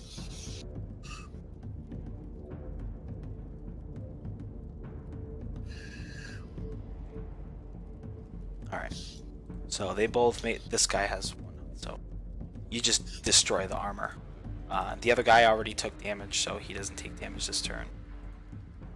But so as you put it, it just like just destroys him, the small guy.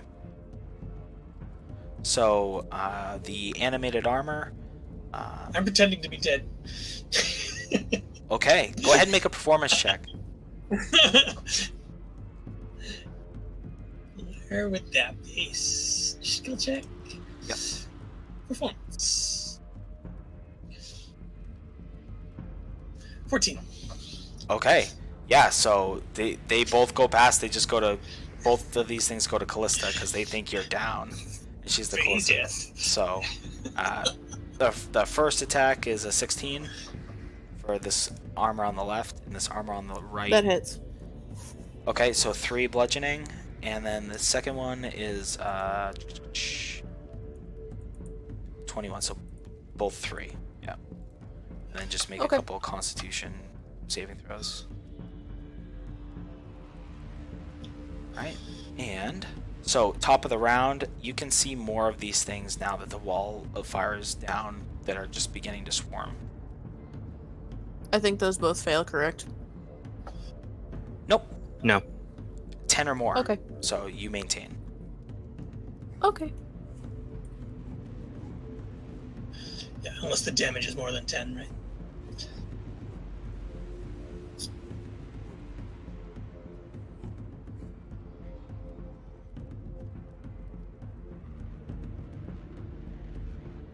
So as you kind of like peek an eye open, Lafra, you see as these armors begin to attack Callista, and you take like a brief scan, and you can see as these things are now swarming now that the wall of fire is down.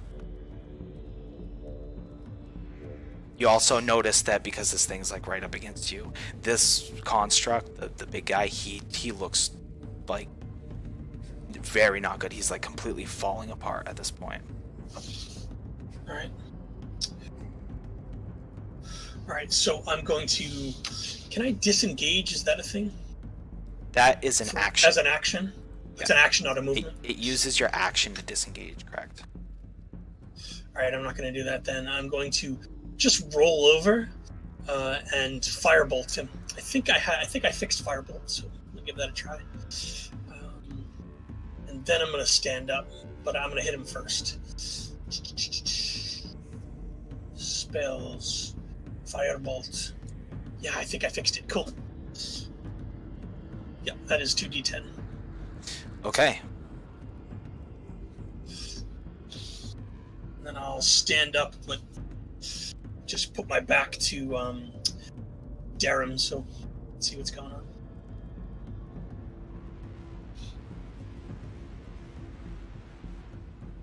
All right. Yeah, Darum, your go. So you can see like there's what looks to be still hundreds of these things that are swarming, but it's kind of like difficult terrain for a couple of squares past the wall of fire where just the rubble, and they're like crawling over the destroyed armor that was there of their compatriots, I guess.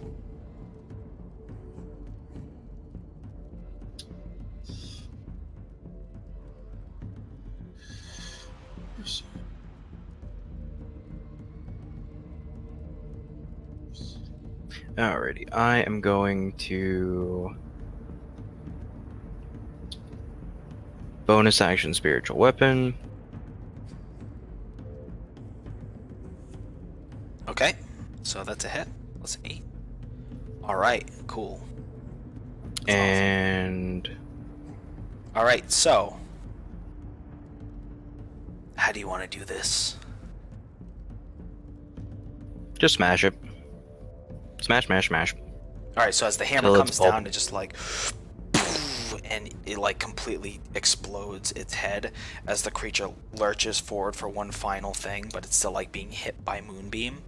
So it kind of like, as it falls into the moonbeam with its head smashed, and it's just baking in that. As it.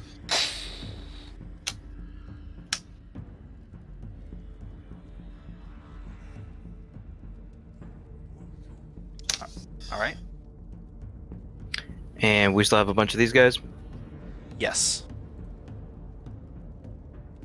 Alrighty, I will. I think I'm No more gonna. firewalls. I got a wind wall.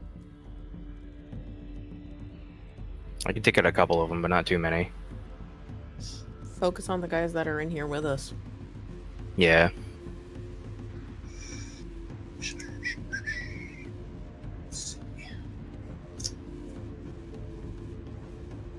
Yeah, I think I'm gonna move up a little bit and just stab this dude in between here. Okay, doke. Is the bear totem doing anything other than giving us a bonus to strength checks? Is that what it is? Yep. It gave you the 10 hit points too. Cool. I wasn't sure if that was regular.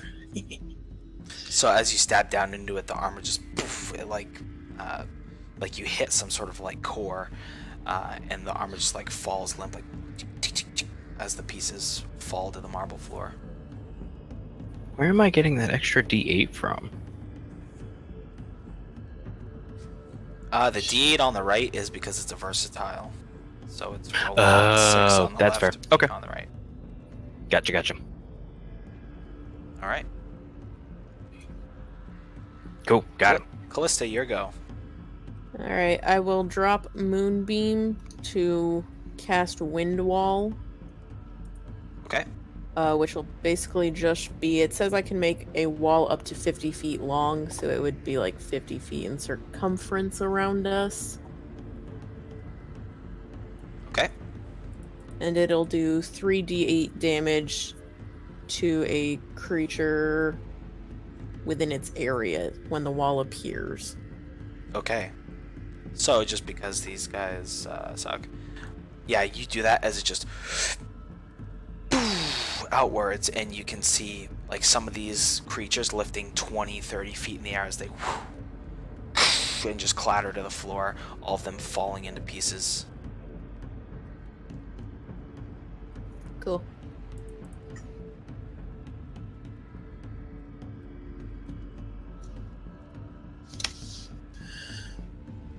Alright, so more of them begin to close in. How long does the wind wall last? Up to a minute. Up to a minute, okay. So, just because here. Yeah, so you keep casting it, these creatures keep swarming you, but again, they're very weak. You see a lot of this armor is like rusted, so there's no problem. As you guys begin to pick them off one by one, you create a little, circle, and it does take a little bit. It takes maybe like 10 minutes or so to actually get rid of all of them, but in the end, you're able to do so with the big guy out of the way, and you're just like boom, boom, boom, boom. Yeah. So, hold on here. I'm just going to move back here to the other. Anthony, what's your cantrip that does damage? Do you have one? Word of Radiance. Cool. So you're doing that, and I'm doing firebolts. I don't think I can hit them with Word of Radiance. It's a pretty low. It's like a 5-foot range. Oh, wow. Yeah, I have to be fairly close to them. But it hits everyone within a 5-foot range, so that's why I like it. Cool. So, after all is said and done, you're absolutely exhausted. Definitely hard fought. Definitely some things you're going to feel in the morning. Lafro, it takes a few minutes because the heat of battle and everything, but after everything's said and over with, there's like a weird kind of gross clicking in your leg, and something is not right. That's for sure. Having a moment of peace, you can see that you're definitely gonna get you're gonna need some healing on your knee for sure. It seems to have been like dislocated, pop back into place like in weird motions. Yucky. I mean, well, you don't dislocate a knee, I suppose, but you know what I'm trying to say. Like, I think you definitely sprained it. Can you technically, because it's not a ball and socket, is it? It kind of is. But you can displace either the ligaments or the cap itself. Yeah, it's in the wrong location, I guess is how I was interpreting that. Right, like your leg is not snapped off or anything. It's like it's going to need some time to heal for sure. Hyperextended. So until it's healed, your movement speed is -10 for mechanical combat. Yeah, I limp over to my tensor's disc and just check my bags. Right. Tensor's flying wheelchair. No, I can't move it around while I'm on it. I just want to make sure my stuff is still there. Didn't fall back to the other world or whatever. No. Oh. I wasn't even thinking about that. So when you go, it's not there, for sure. A poop. Yeah, nothing is there. Like the disc isn't there. Your bags, nothing is there. There's still like a light in this room, and you can feel like it's still like you're on the other side, if you will. Mm-hmm. You're not where you once were. So we're still in the other place. We didn't go back yet. Yes. Okay. Good to know. I asked Darren, did the coin bring us here? To be honest, I'm not sure.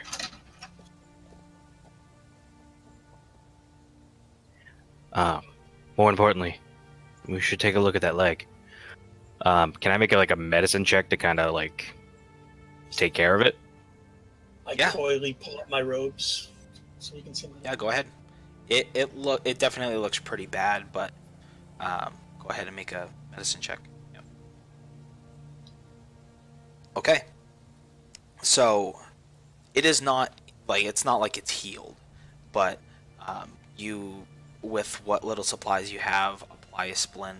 So mechanically speaking, the movement speed is only -5. But you definitely have to take it easy. Like, it's going to take some time to set and heal properly.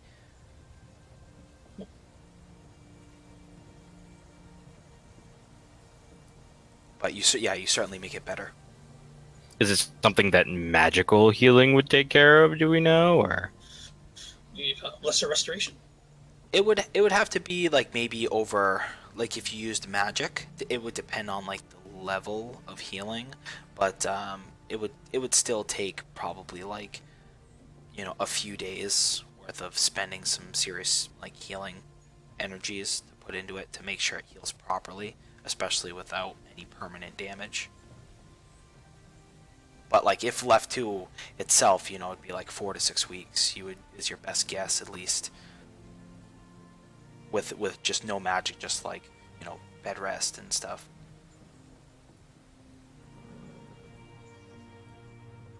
okay?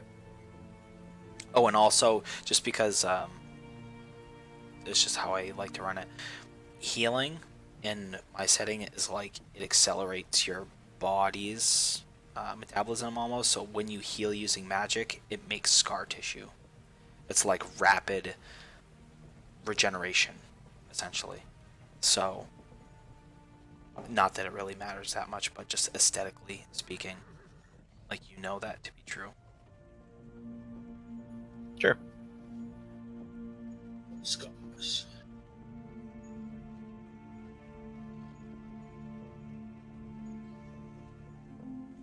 All right.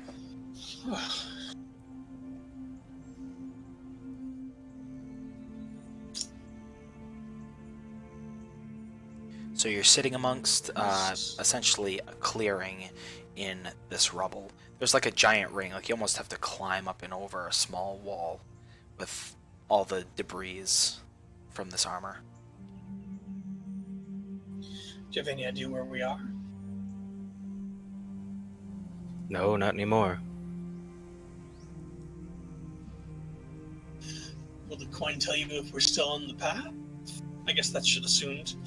Once God, if leading you somewhere, would lead you where you want to go. So I'll pull the coin back out and see what it does. Just a trap of some sort. It's just glowing faintly. There's like a slight hum, and it's illuminated with that same kind of cerulean light. But it doesn't appear to be like pulsing, undulating, or any sort of other, you know, things like that. It seems to be like steady, holding it out like you kind of were to guide you through the ruins of Durialn. It like there's no different readings, if you will. I have a ritual if you want to rest for a long time we can use at some point, called Lehman's Tiny Hut. It produces a hemisphere of energy that can't be seen through or passed through, that we can stay inside of. Lets us rest without worrying about guards, that sort of thing. But I don't know if it's time for. I wouldn't mind going for a little bit just to get our bearings, but I think some rest would be in order for everyone. I understand. I will actually. How are you guys looking, health-wise? I'm at 24. 18 out of 37. See the little green bar? Percentage-wise. Yeah, I didn't see Callista, so that's what I was asking. So I didn't use very many spells that fight. Or I spread my spells out anyway. So I will use a Cure Wounds on both of you. Oh, that's so nice. So first one for Lafro. Damn, son. It's a nice one.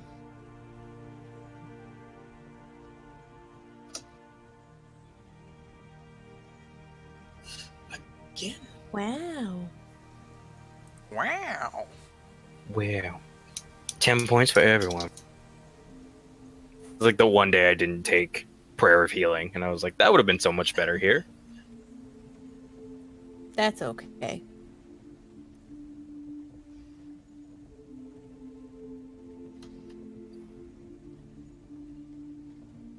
So yeah, is there, we're in a room, is there like a door, or is there windows? A Okay. path? So this is it's essentially like the same as the room you were in. It's giant, but as you look around, you do notice it's slightly different. It's still circular around the perimeter, but like this room is like illuminated, if you will. It's not like dark and decrepit like where you were before, and it appears just like a dome over you. Like this is like an encapsulated kind of dome. And as you look over, the center of the room is highly illuminated. It's like the floor is glowing, and you see what looks like a couple of like sarcophagi that are by it, and just from here, there appears to be some sort of there's like writings on the floor. There's like a mural that you can just barely make out. Again, you have to like walk closer, but there appears to be some sort of like memorial or something. You're not quite sure. But in terms of doors and windows, there's none. It's just like an encapsulated dome.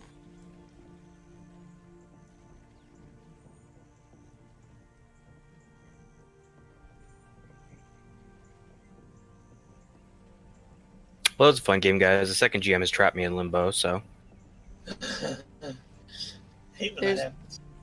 There's no other people around though, right? Like there's no sounds of anyone else moving like in the distance. No. It's definitely quiet now. Like there's just like a pile of rubble, which you guys are kind of in the middle of. There are no other guardians. There are no other statues. Yeah. And you don't hear any sort of outside noises.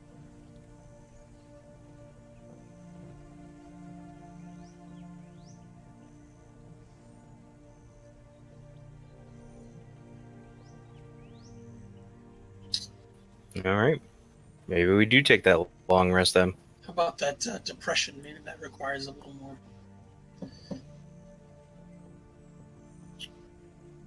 Or check that out first. Yeah.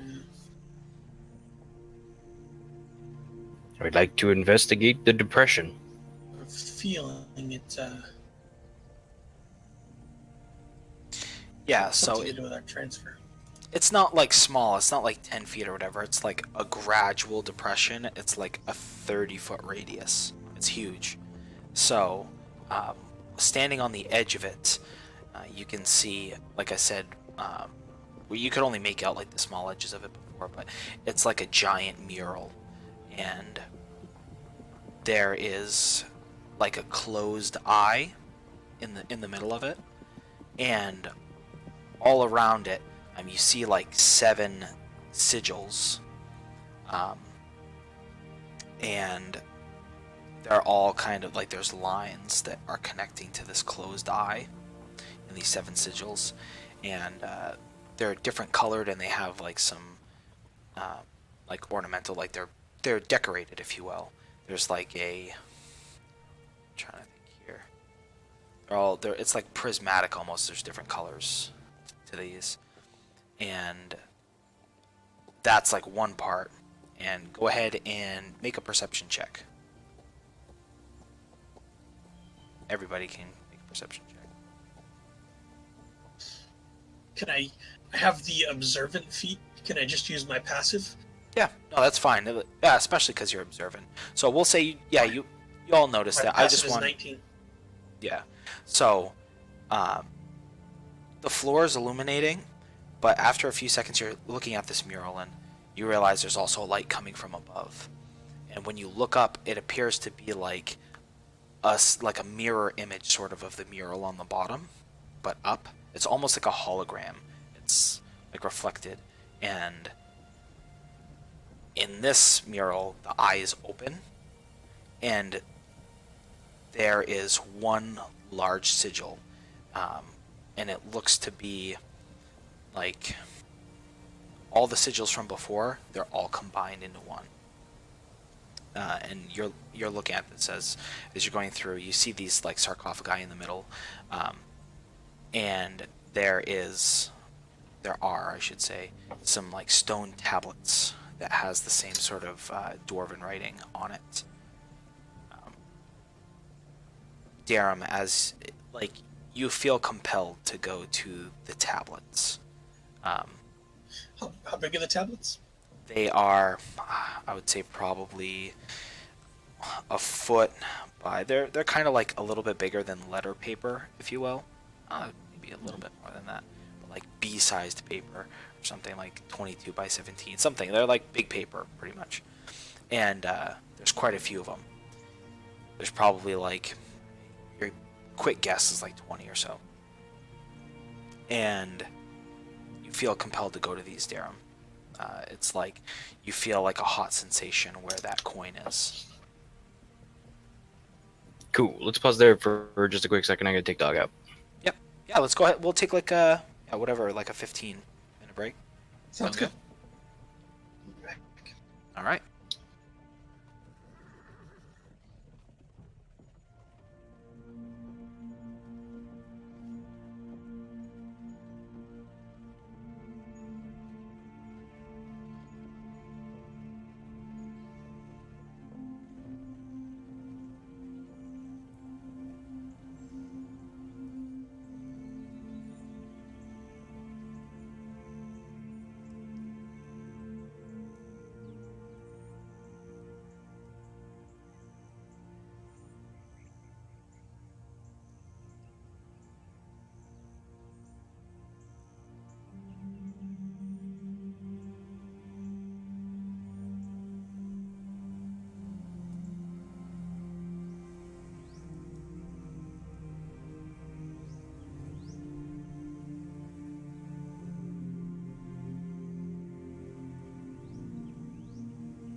head out.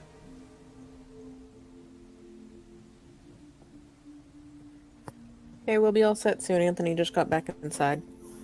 Okay, cool. So, I did some research over the break because I just wanted to make sure I was cool with the whole moonbeam thing.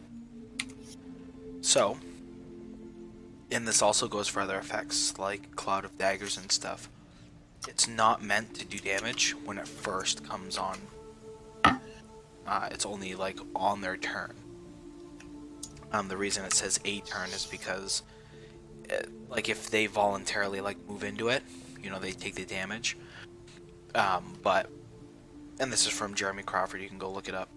It's not supposed to be used like in that way, like to essentially clear out a big, huge horde of bad guys.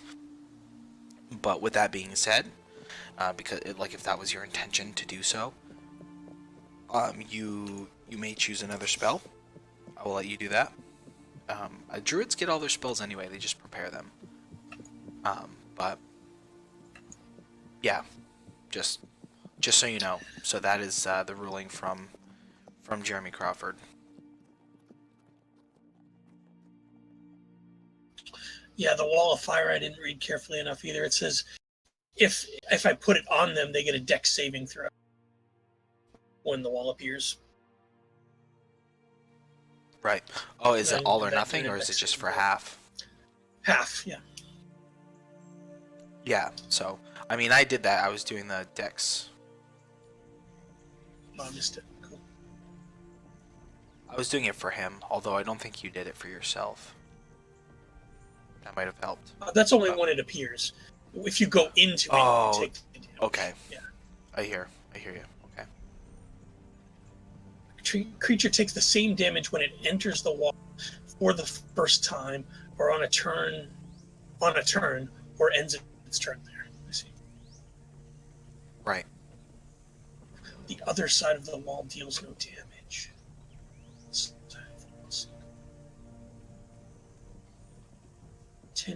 Within 10 feet of that side. Oh. Now I'm very confused. Okay, we're back. Cool. All right. Boom. So, I'm gonna put us on the world map, or the region map, just because.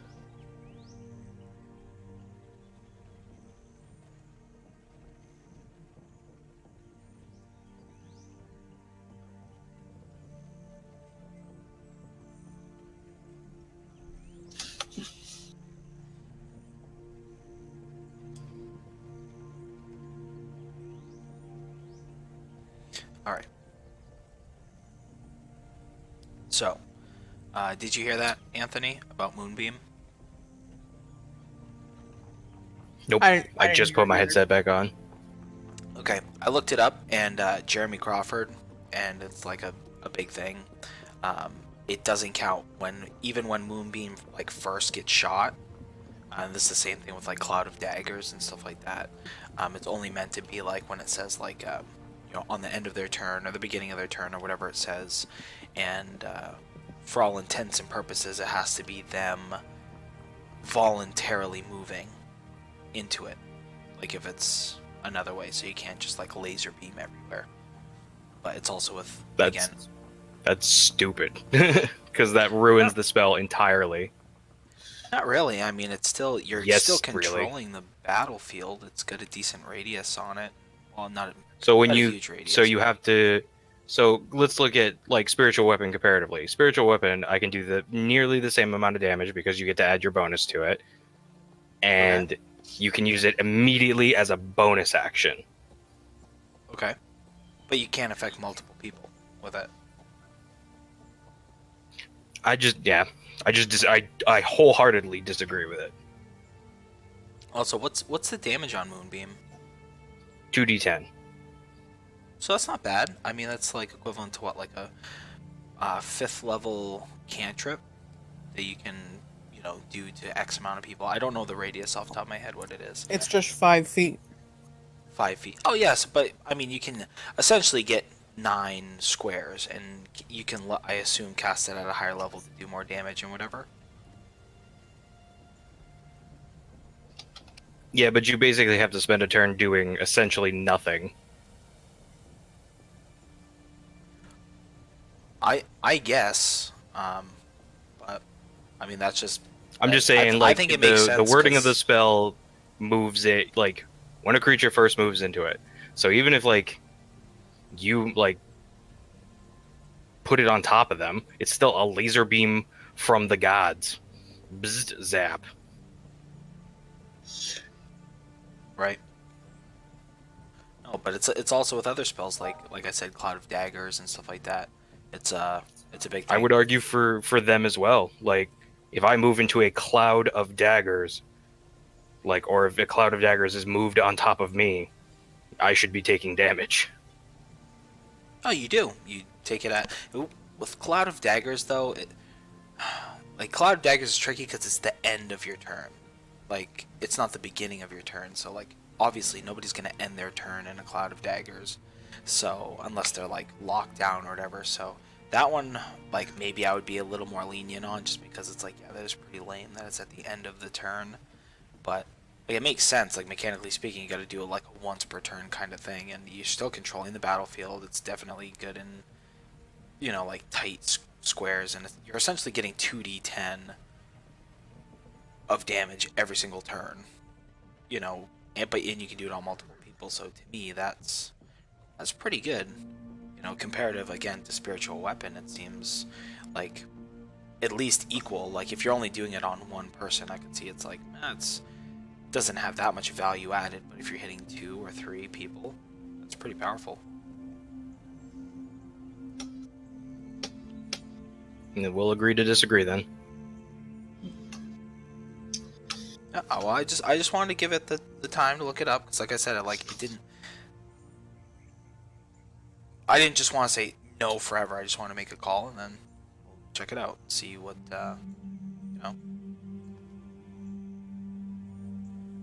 So, anyway.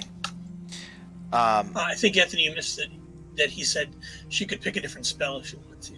Yeah. Oh, Well, no, it that's, didn't matter. as a druid, it doesn't matter. You can Yeah, change I your can spells pick a different daily. spell anyway. Never mind. Yep. So, yeah, so you're in the middle of this kind of like recessed area. You're looking at the murals, and you begin thumbing through, or you are urged towards these tablets, I should say. And that's kind of where we left it. Are the markings on the tablets partial? Does it look like they go together like a puzzle? They seem to be like there is. It looks to be like a series of some sort of information. While you can't tell the language, it seems like it's some sort of writing, whether it's like a volume or multiple things. It's hard to tell because you can't read the language because you don't know Dwarven. Really? Is it Dwarven or Dwarvish? Either way.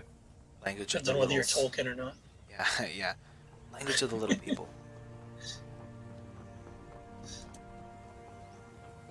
Even that doesn't describe it as us, because Gnomish and Halflings both have their own language. True. Little people and littler people. Yeah, I wouldn't classify dwarves as little people. Not to their face, anyway. Right.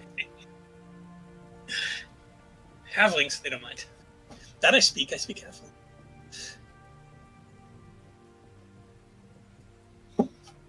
So I look at these books. Okay.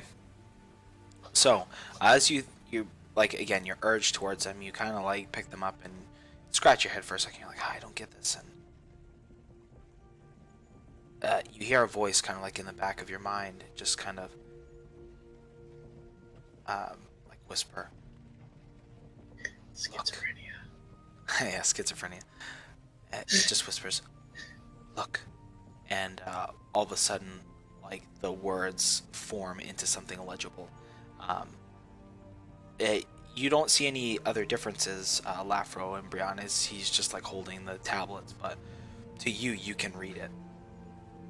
And as you begin reading through these things, there is talk of the 7 pillars of the world, and it's very difficult to read, even though, like, you know the language. It's just like the structure of it. It's like very, very, very old. So it begins talking about like, you know, the creation of the dwarves and stuff is kind of like the beginning of it.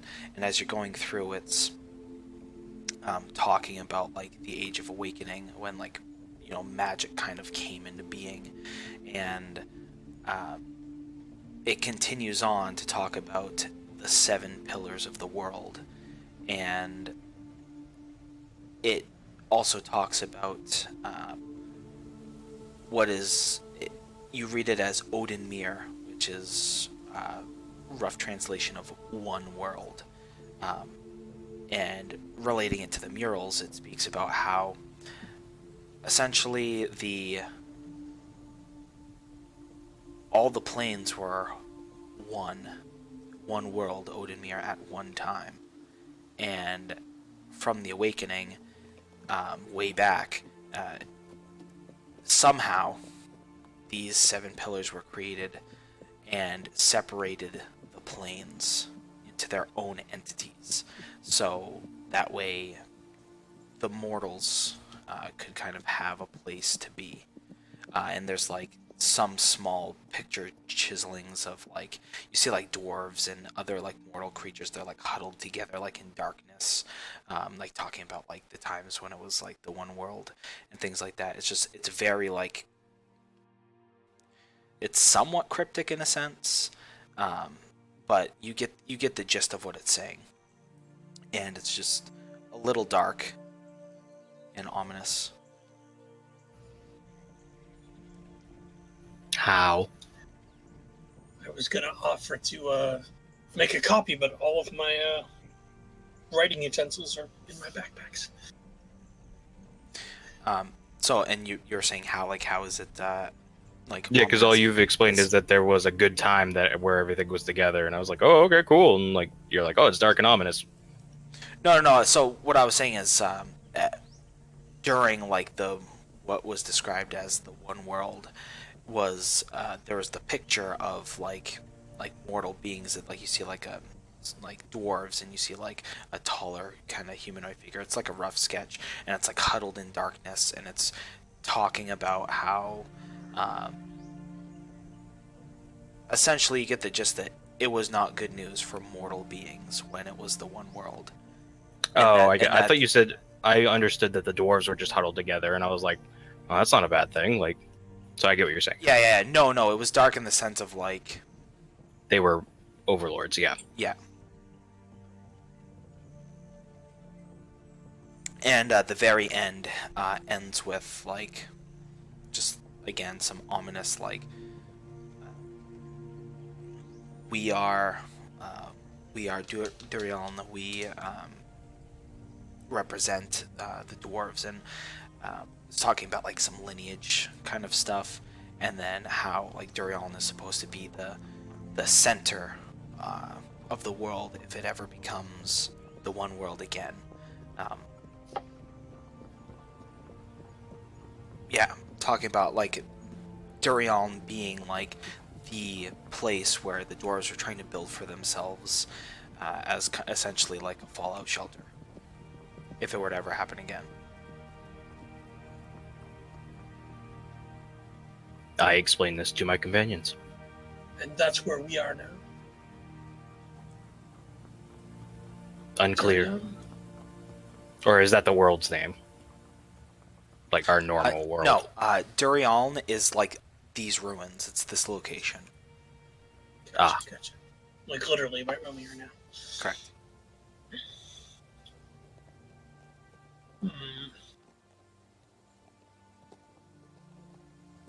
So this is maybe part of the defense mechanism of the place, is to take us there. Take us away from the world so we're protected. Yeah, I think the Guardians were meant to keep something other than us out, possibly. But Probably because we're not dysfunctional, yeah, because we're not dwarves, yeah. dwarves. Fair enough. Now we just have to figure out getting back. Or getting out of here. Do you know anything about... The coin. Do you know where it's taking you? No. It's just a guide, I believe. Gods are mysterious. Especially ones that are supposed to be dead. But it's helping you. As far as I know. It's to be. This is your god? Yes. Yeah, Mistra. You have worshipped her because your family before you has? Even though they suspected she was no more? No, I am the first of my lineage to worship her. I found her in my studies at the Arcanum, a legend, and it spoke to me in a way that no other gods in my studies had, and so I chose her. I chose to be an acolyte to find what was left of her. Perhaps that was all she was waiting for. Someone to look. Fascinating. In fairness, she is your god as well, whether you follow her or not. Being the goddess of magic and the weave that controls all of magic, your powers derive from her, albeit in a more personal way.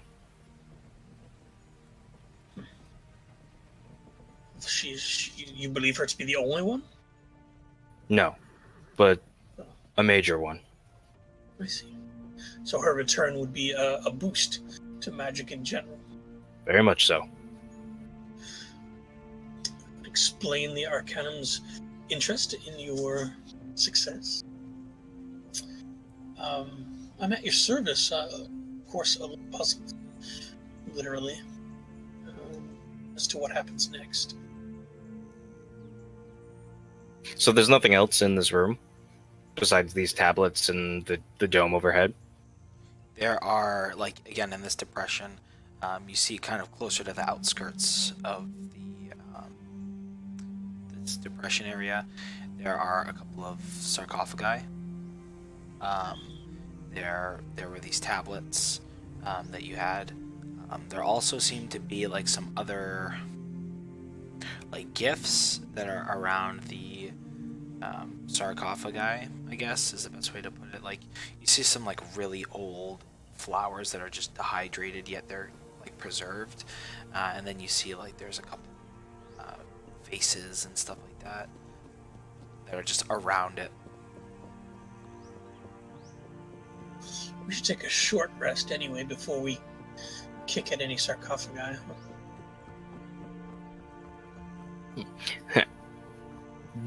Do you say that as Matt or as Lafro? No, that's laughing. I straight up look at you horrified. Like, we ain't touching those. Oh, good. Just checking. I can regain with a bit of a rest. I can regain some of my spell capabilities. Not full capabilities, but a little more. I just need to spend a few minutes with my spell book. The world thing. Obviously, I'm well versed in the planes and their natures. I just don't have any. It's beyond me the magic to traverse these sorts of things. Though, of course, when I see anything around, my brain screams gate, right? So this depression, despite its unique geometry, its roundness tells me, or at least suggests that it might be something that made us come here. But I don't know whether we're supposed to go forward or backwards. Yeah, so that's the puzzle here is what is this thing and where are we supposed to go?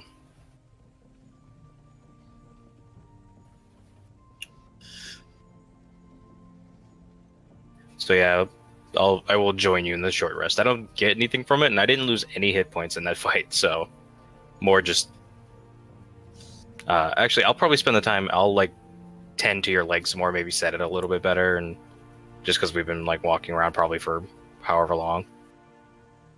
Cool. Going to use a hit die. Absolutely, yeah. Nobody bothers you. It is almost eerily quiet.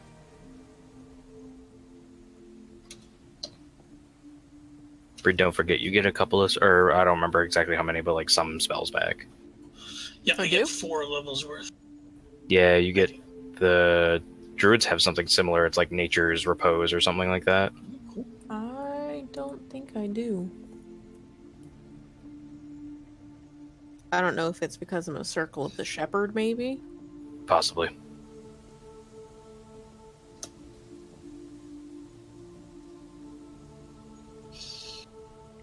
I'll check. Okay, so you pass by your short rests again uneventfully. You, Darum, tending to Lafro's leg. Do you wish to like expend any sort of magic to help it along, or are you just like doing normal kind of setting it stuff? Just normal stuff. I have a healer's kit, so maybe putting like some salves and stuff on it just to like reduce pain for now until we sit down for the night, and then I'll expend the rest of my magic in it. Yeah, and especially also because Callista is an herbalist, so she has some things like she takes out a little piece of like willow bark and gives it to Lafro to kind of chew on to help, take some of that aspirin out. It's a little bitter, but after about 20 or so minutes, like you can feel like the pain is beginning to subside a little bit. If we have to run, I'll polymorph into something fast. It'll be okay. A giant leg, a ball of legs. Yeah, ball of legs. Leg strong. Hi, kitty. She's gonna sit on the keyboard. Yay.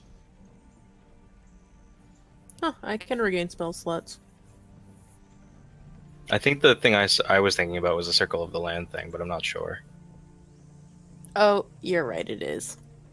It says Circle of the Land right here. Yep, yeah. Never mind. I think I was thinking of it because when we played with Charlotte, because she's Circle of the Land, she was taking the recovery. Yeah, she is.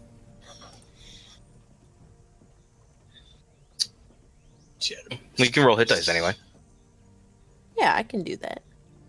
And I will. I can also ritual cast, so. True. I had my other GM. I didn't open up the discussion with him. But when you take a long rest, do you get 1 hit die back, or do you get all of your hit dice back? It's half your hit dice. Yeah, when you It's take, half your hit yep. dice.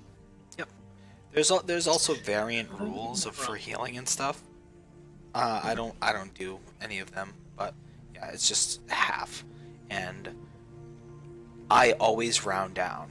It doesn't matter if it's like the good guys, the bad guys, or whatever. Like, yeah. So it's always half round down. He was probably doing it right because we're like level 2 anyway. So. Right. Oh, true. Level 2, rounded down is 1. Actually, I lied. We might break open one of these sarcophagus because I just realized what spell I have prepared, and it might be really useful. Turn on dead. You have Speak to Dead? Speak with dead, yeah. You guys are like all into necromancy. I don't dabble in that stuff. I got like half an hour left on me, by the way, guys. For No the problem. game tonight. Yeah. Okay. So, So do we want to...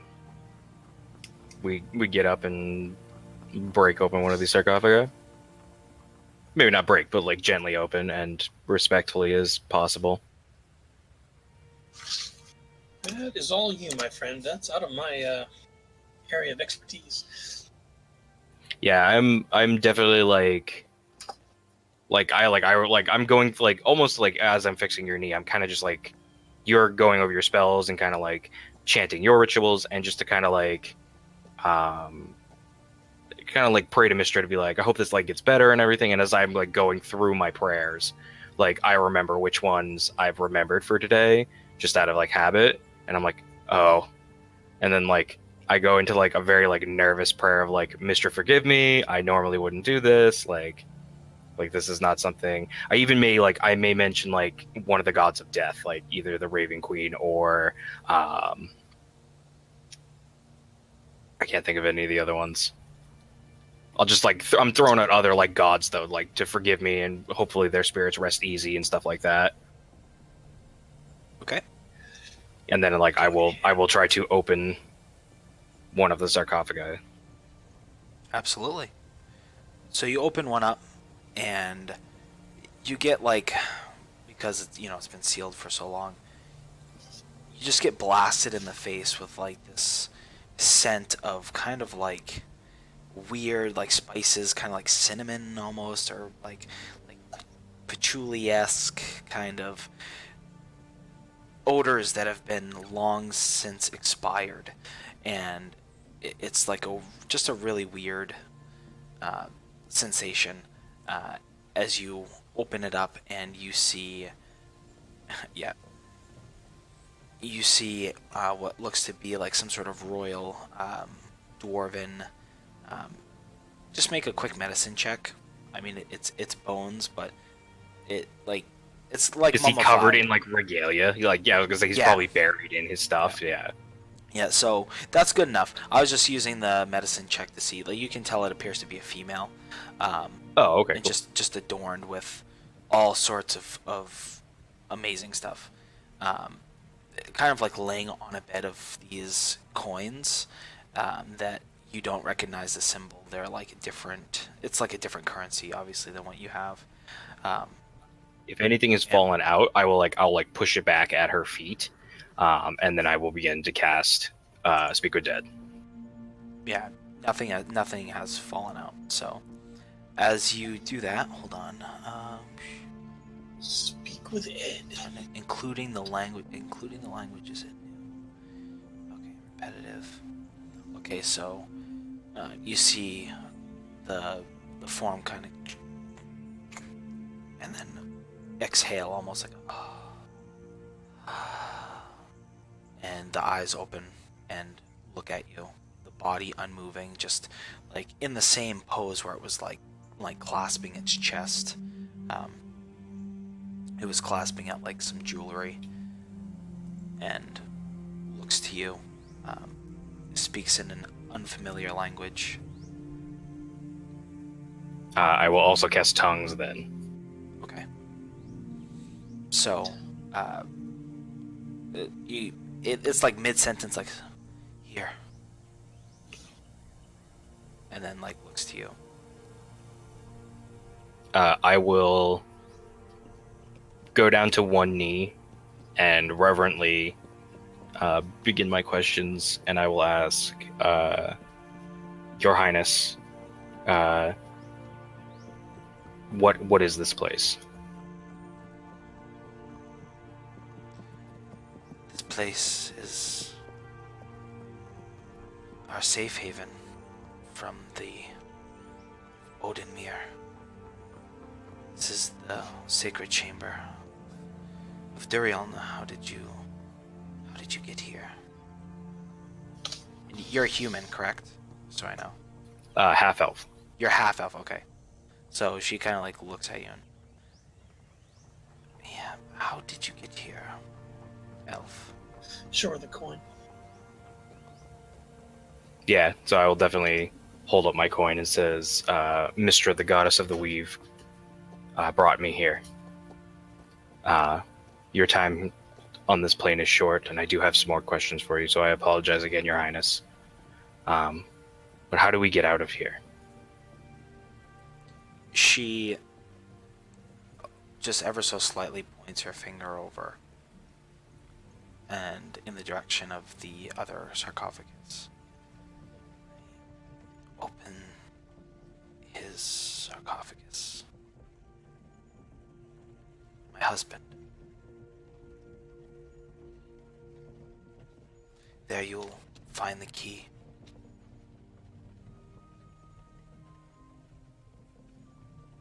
So I have 3 more questions, and that's all I wanted to ask. So anybody else got any ideas?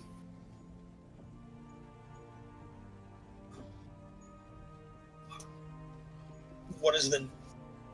Are we on one of the... Damn, I don't know how to phrase it. We're in this place of protection. Is this place on its own... I will ask her if this place is on its own plane, or is it still on the like I will infer in the same question, like, is this on the material or like the prime material plane? She slowly nods like no. In between.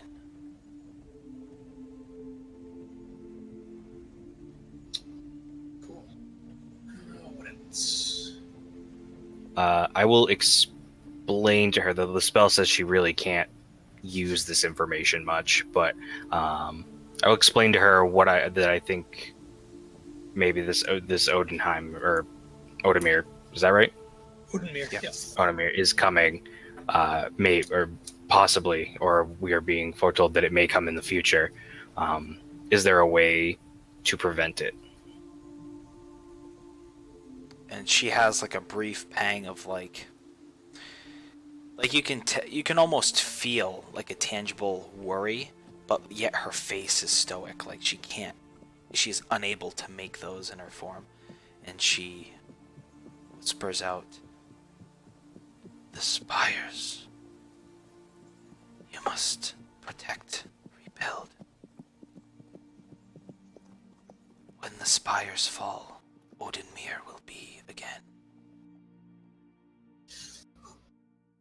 Who can tell us where the spires are? Do we know of the spires, or did you separate them from? Because I know of the spires, but do the characters? I would say, yeah, just do a quick. You can both do a history check. It's not necessarily hidden information, but just to see like what you have it, like off the I top of also your have head. a special sage. Okay, don't think the character sheet. History. Boom. Okay, so 15 was just enough. So you're remembering through it, and yes, okay, so you remember that in the world there are 7 spires that they kind of work with the Arcanum, and it was never you weren't really sure like why they were there. It's more of like here's landmarks that exist and they do things for the Arcanum. As far as you can tell from what you know about them, they kind of they're very like traditional, and they all kind of hold some sort of secretive information. It's almost like a safeguard for certain information that the Arcanum doesn't want out, and also kind of as a forward kind of post, like if the Arcanum needed to do anything, like they might stay at one of the spires, or just contact them directly. It's kind of like they're all a little bit different from what you know, but it's very like traditional. The closest one is the Spire of Resolve, that's in the Sand Scar, and it's kind of has like, what would you say, Anthony? Is it like kind of like Tibetan monks, but in the desert, sort of? No, they're more like Shaolin. yeah, more Shaolin. Yeah. Yep. Okay.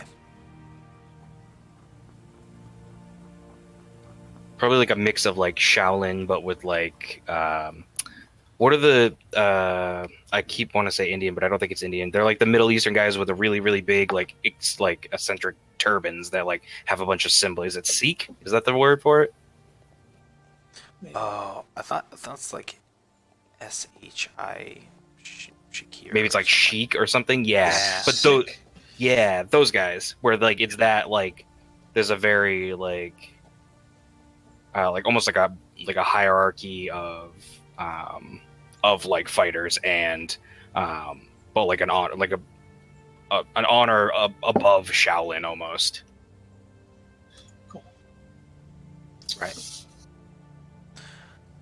So yeah, so all this information kind of comes flooding in bits and pieces.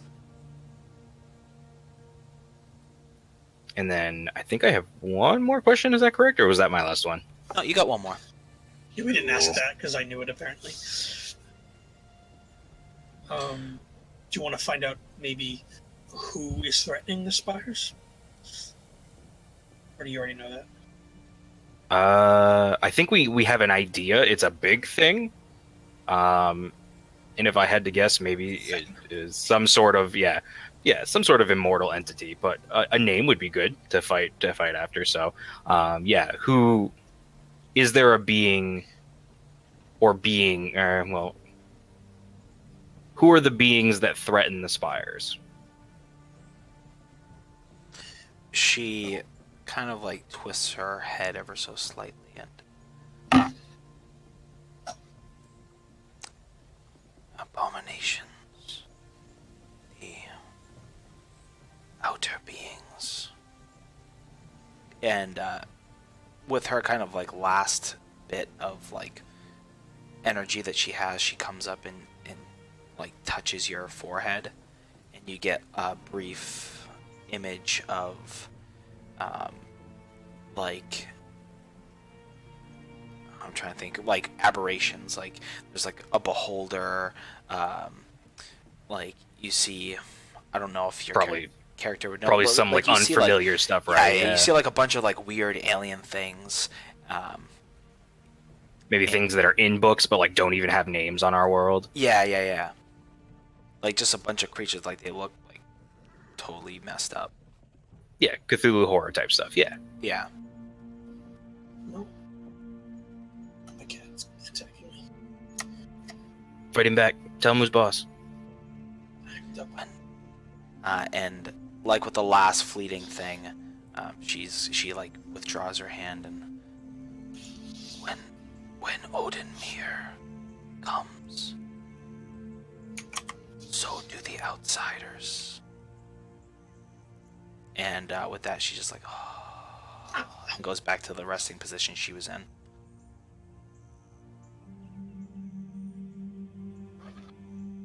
I will say a quick prayer and thank her, and then close the coffin again, and make sure it is the only thing that anybody would notice that it's been moved is like my fingers that have like moved the dust or anything. Right.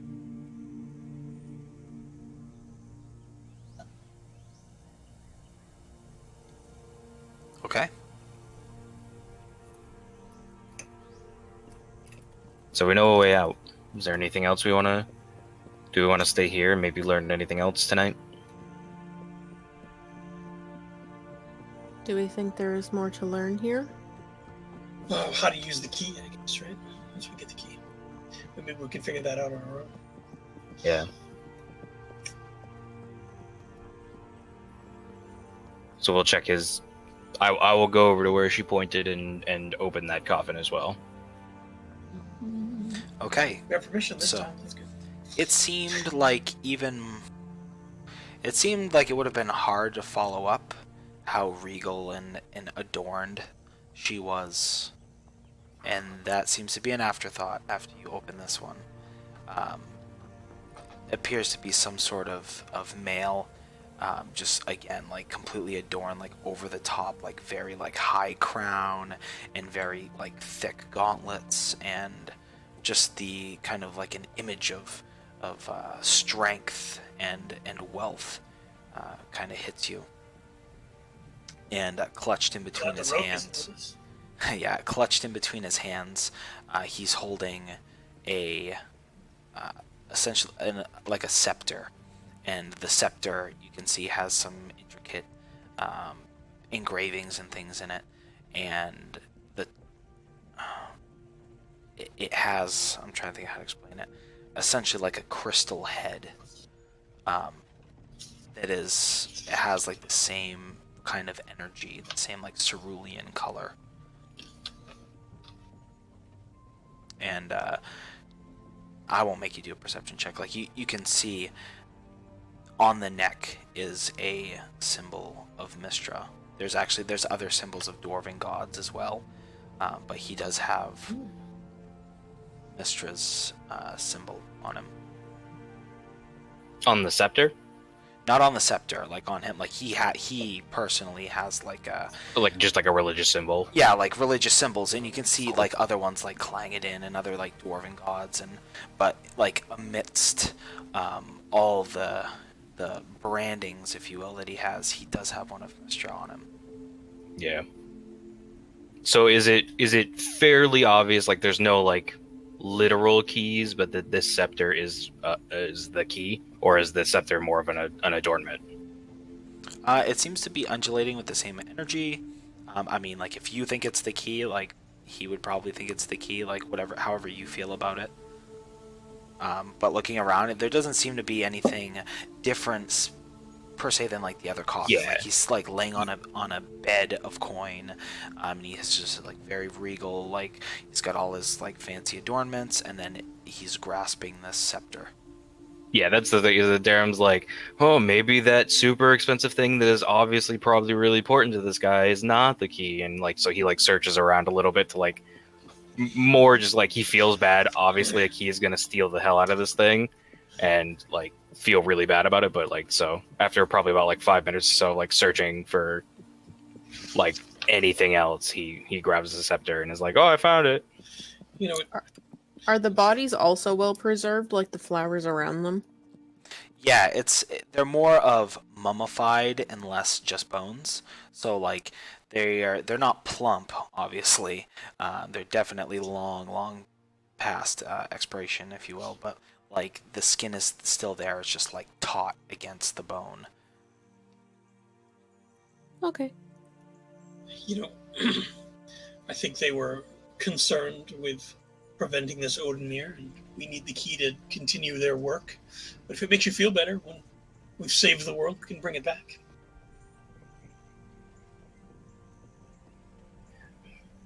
In time.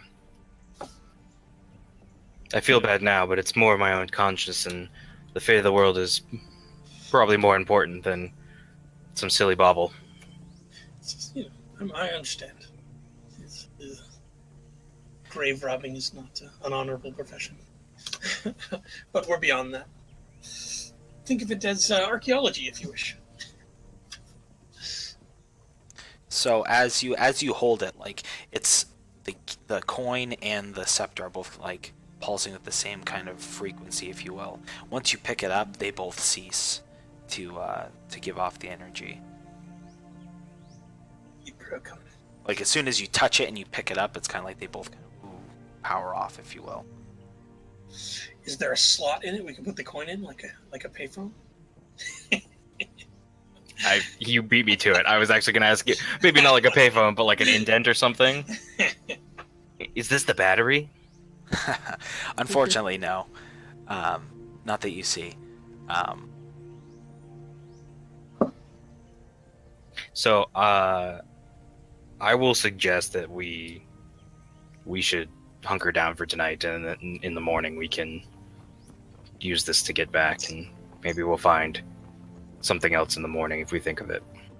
Let's just close up these sarcophagi. Oh, absolutely, yeah. Like the minute we're done with them, I'm like, close. Callie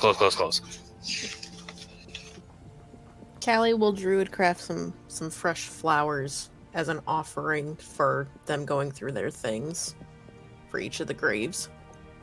I could arcane lock them both. I have that prepared. And 2 slots. I don't know if that's necessary. Might be a little unnecessary, but Might even be rude. an appreciated thought.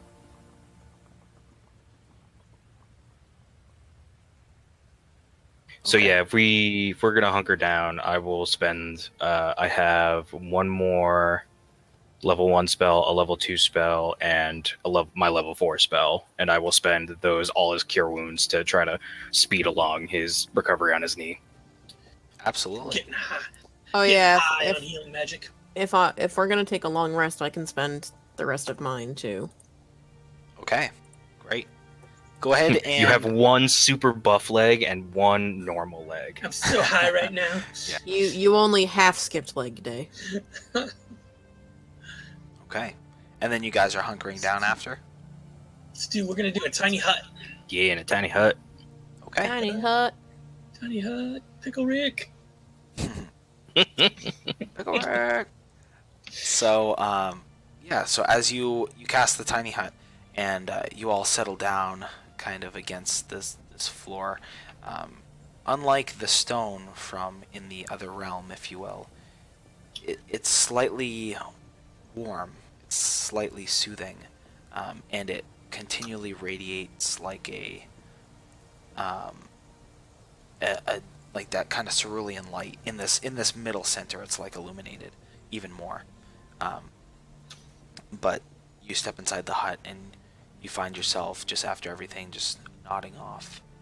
And Anthony, or Darum, sorry, as you kind of like fade out of consciousness, you're taken across almost like in the same manner as when you met with Mistra. Like it's like your consciousness is, it guides up and over some hills and mountains, and as all these hills of sands begin to like dart past you at who knows how fast you're going, hundreds, thousands of miles an hour, you're not sure, as you stop in place and begin to slowly circle, and then come down to the ground level, and you see a spire, a tower, and it's kind of like a small community around this spire. And you have it's almost like a flashback, almost like a memory that's not yours, and you see that woman that you talked to Speak with Dead. You see her but alive, and just in full power, and she points over as you see like workers of all different creeds building this spire, like it's almost complete, and then it fades back into darkness, into sleep. And that's where we're gonna end it. Nice. Yeah. That heal though. God damn it. That was 6-8. Like, where were all my criticals during the fight? I rolled like 4 3s. Reversed aging. Oh my god. I've like reversed aged like 20 years. I was gonna say, you just healed 127 hit points, which is more than most level 10 characters. My receding hairline is returned. Are you an old half? No, I'm quite young for an elf, actually. Oh, okay. Yeah, especially for being as trained as I am. I'm 173. It's pretty young for an elf. I think I'm fairly old for a half elf. I think I'm like 60. I don't remember what I wrote. Hold on. I'm 28. Yeah, I'm 60. He's the baby. Well, tieflings age normally, so. Is that... Can't quite... The picture's too small to see it. Does she even have horns there? Or are they just under her hair? Yeah, no, she has horns. Is there a way for him to...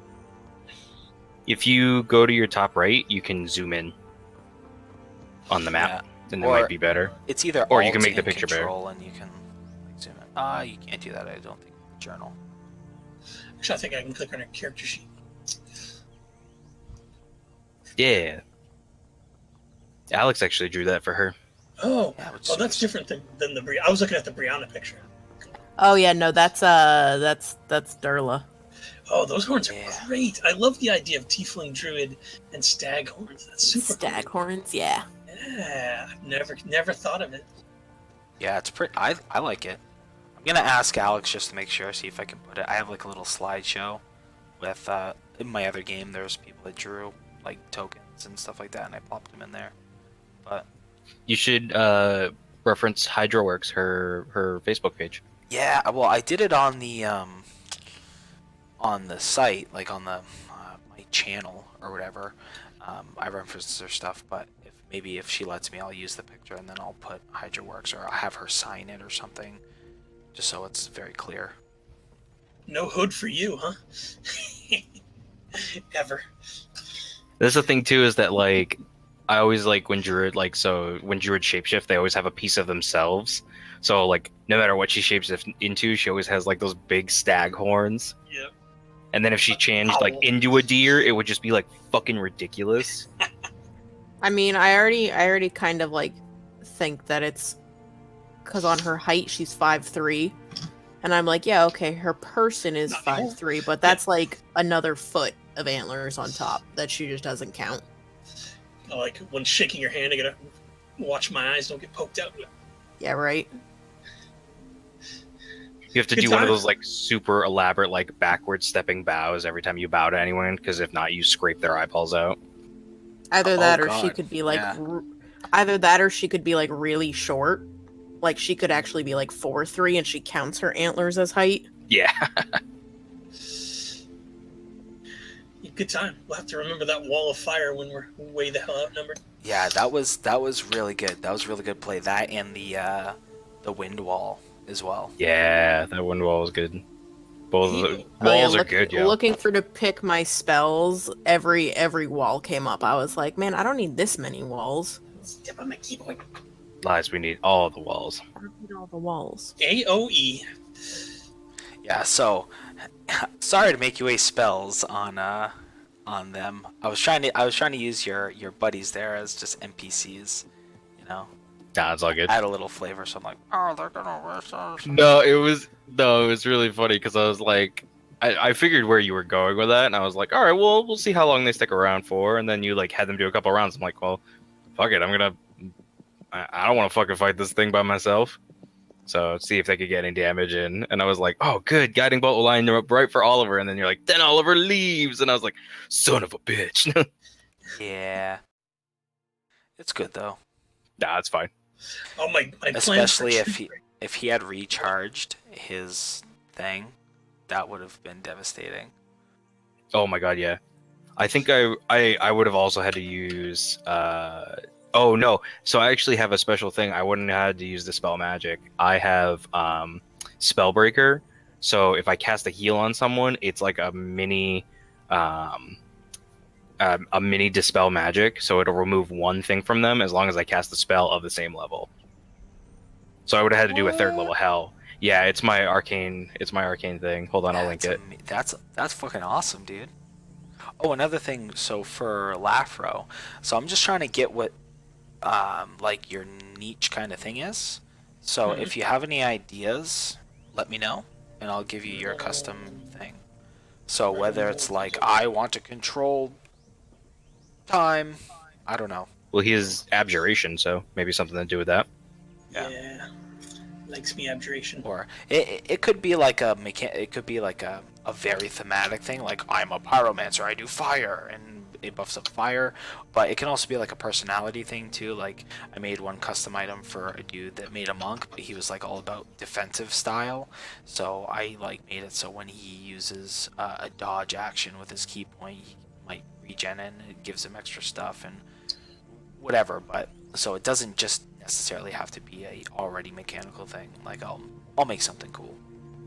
Whatever you decide. Yeah, if you look under abjuration at a couple of the early powers I get are arcane ward. Something to buff that or to do something, or maybe regenerate it or something more often, or I don't know, something cool like that. Right. Because your whole thing, abjuration's whole thing, is about like shielding and mitigating, right? Yeah, and banishment and keeping things out. Yeah, that's what I do too. Nice. I can use one of my channel divinities to banish small like elemental fiend or celestial creatures. Yep. They gotta be real tiny though. Yeah. I gotta try to take as many abjuration stuff as I could, but I wanted to make sure I could still do some damage too. And some of the things like Leomund's Tiny Hut looks like it should be abjuration, but it's evocation. So I just discovered that True Strike has a range of 30 feet. What? I thought that was touch. I always thought that was touch. No, it's yourself. Sort of, you cast it on you, but the target has to be within 30 feet. Oh. Which is bizarro lame. Like I was gonna shoot stuff with my bow from 200 yards. No bueno. No. I didn't cast at that fight because I wasn't sure where we were going or like how long that fight would. But I have bless, and because there's 3 of us, bless is the best spell. So just free D4 for everyone. Oh yeah. Bless is amazing. That and that's Pain. what we Should be able to macro. Yeah. So this week we'll go through. If you guys need any help or whatever, we can make sure like all the spells work properly and blah blah blah, and I'll investigate like if what the changes were from this big. Anthony So- says if you just re-add Yeah. them, it fixes it. So if you delete the spell on your spell list, so you have to hit the lock button at the bottom, and then it should bring up a little trash can, and it'll let you delete it. And then if you re-add it from the journal, it fixes it. My stuff's probably all good then because I just made it.